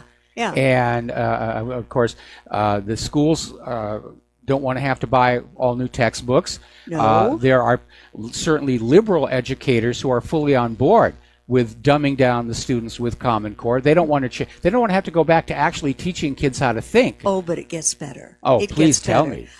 This is a remarkable moment. This is the first time that I have ever been to this building where we were not let in, said Randy Weingarten, AFT, that's the American Federation of Teachers Presidents. In categories including protection of civil rights and equality in schools and ensuring funding for low-income students and students of color, DeVos received an F grade across the board. Now, Mike, I have to tell you, I found the optics of blocking the teachers from the buildings a little more than heavy-handed. But let's back up. I think we need to take a look at this from a very unique perspective.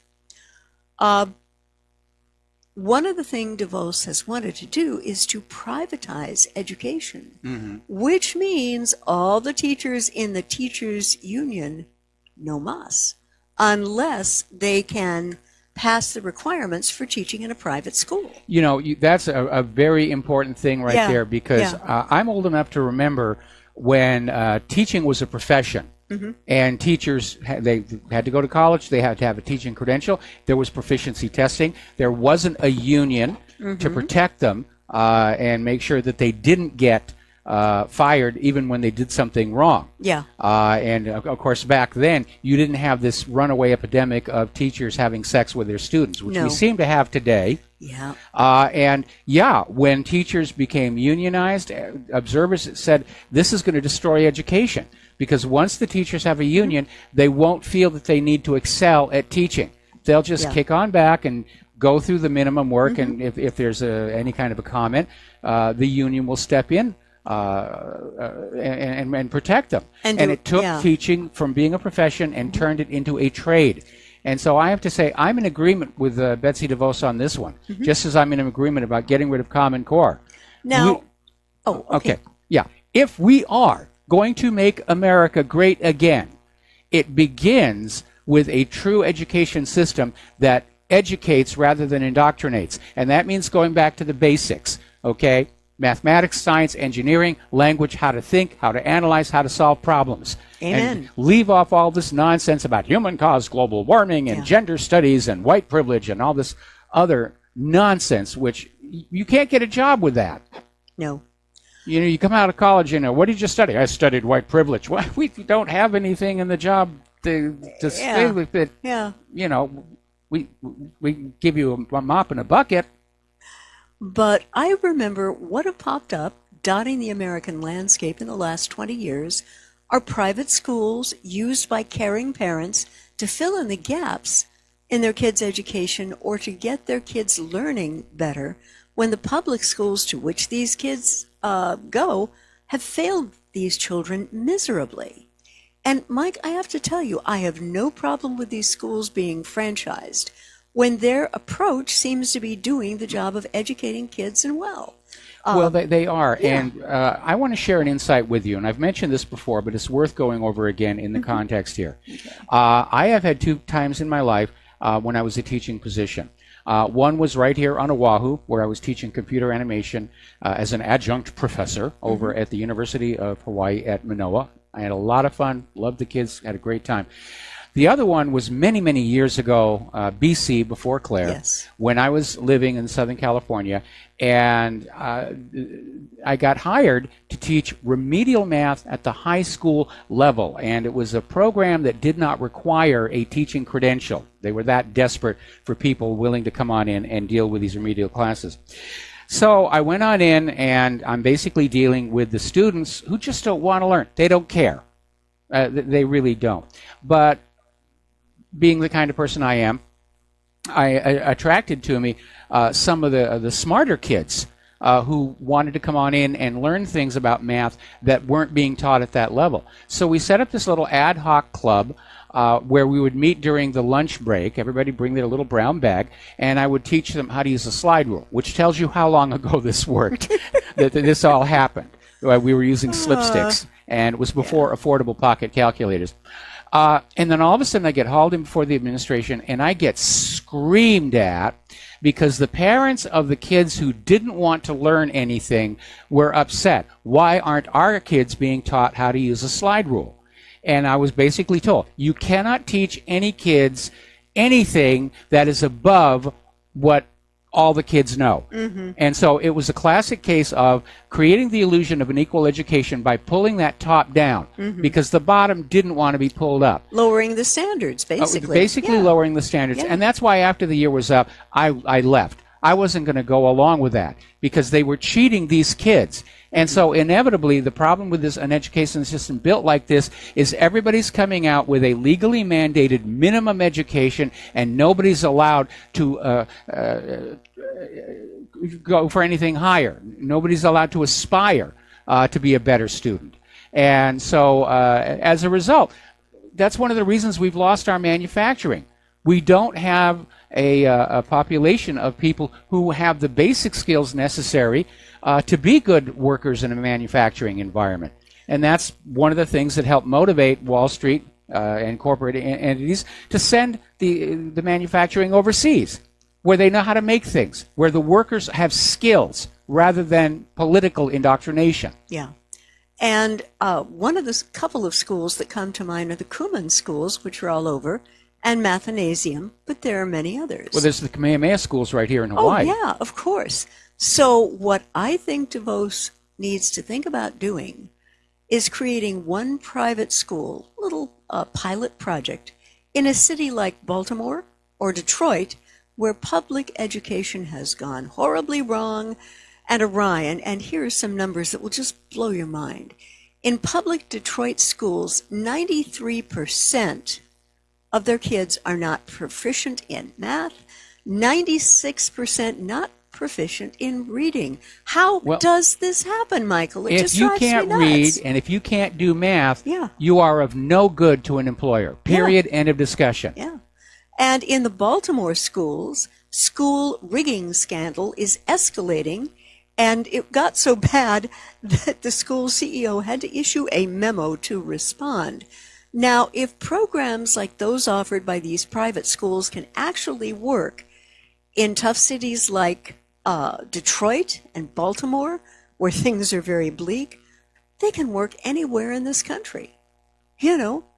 And I wish that maybe Kumon or Mathanasium would talk to Secretary of Education DeVos and say, listen, we're willing to do this, and we're willing to do more than that at the corporate level. We will establish school, or we will go into a school that's been failing. We're going to turn it around. That would be a really brilliant thing for them to do. That would be a brilliant thing to do, but you've got to have a political structure that is willing to do that. Yeah. Okay, and when you have a government that wants the next generation unable to think, unable to analyze, unable to figure things out, then anybody who wants to really bring better education to the kids is going to run into a brick wall, the way that I did. Yeah, they're going to be kryptonite. Yes. Do you remember that marvelous Olmos film, Stand and Deliver? Yes. It was based on a true story. Edward James Olmos, oh, my gosh. And what this Hispanic teacher did in East LA, tough, rough. Yes. I know, I've been through it. But he convinced his kids that they could do advanced math and do it well. And he said to them, you are all descended from some of the greatest mathematical minds in the world, the Aztecs, the Toltecs. Yes. Use that heritage, use that part of your DNA. And the kids came up so fine in the math competition that the board that was holding this test said, well, they had to be cheating. And, those kids must have been crestfallen, and so was the teacher. They came back, they took it again, they nailed it. Yep. Brilliantly. And that teacher resigned because of all that went against him. And that's a bloody shame. I hope that they found in a private school a place that was going to respect and appreciate what they brought to the table. Well, there's no question the education system is a mess, certainly at the K-12 level, which is where my bad experience was.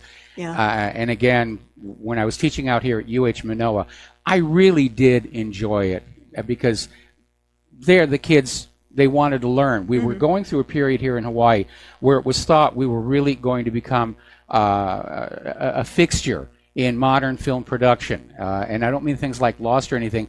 We were trying to get an incentive program going where we were going to have computer animation companies here. Because Hawaii, we're an island in the middle of nowhere. We don't have a lot of natural resources. We can't support heavy manufacturing. The agriculture is almost completely gone. It's been taken over by real estate developers. But we've got lots of office space and we've got electricity. We could have computers, and it's a pleasant place to live and work. Oh, yeah. And so we wanted to basically, following on the history of Square USA, and there was one other Synchromic Studio. We wanted to have a permanent computer animation industry here, and that was why I went into the UH system to try and basically start this process of pre-training a workforce And unfortunately, then the state government cut the film tax incentives program, and everybody went down to Australia to get their movies made. Or other places. Yeah. New Zealand. Yeah, definitely.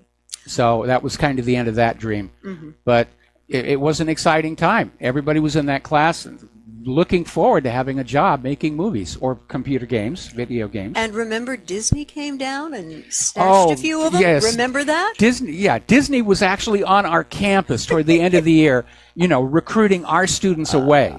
And I said, I didn't educate you all to run off to that Mickey Mouse outfit.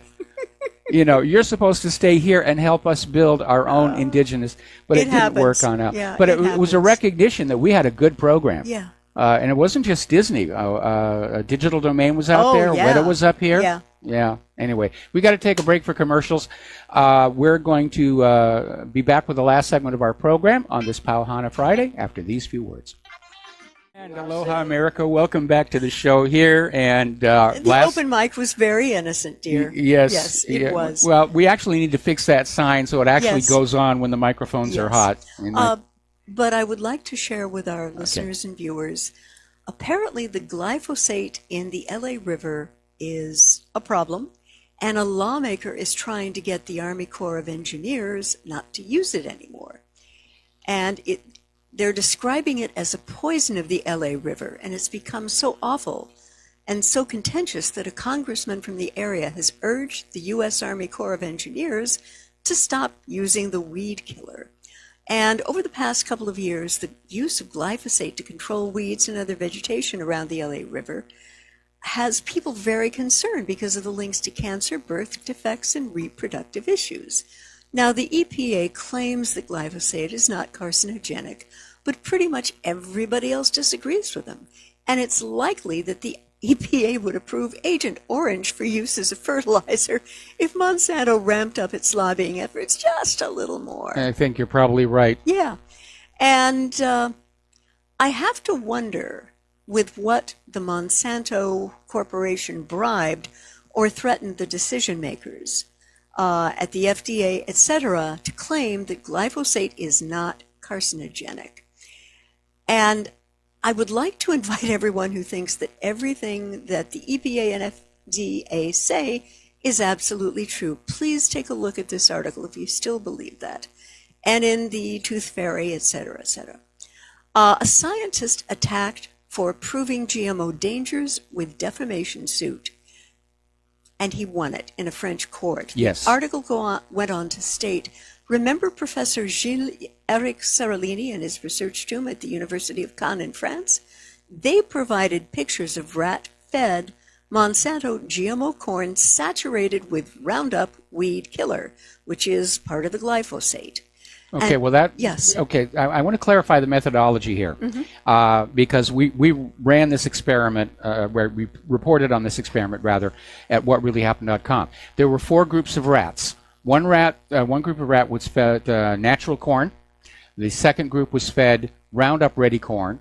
The second group was fed natural organic corn, but spread with glyphosate. And the fourth group was eating GMO corn sprayed with glyphosate. Right. And they ran this experiment for the entire lifespan of the rats and found that starting at 4 months, massive tumors began to appear.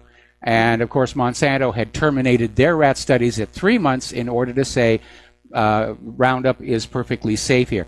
And Monsanto got influence over the journal that published the article. It was pulled. It was retracted.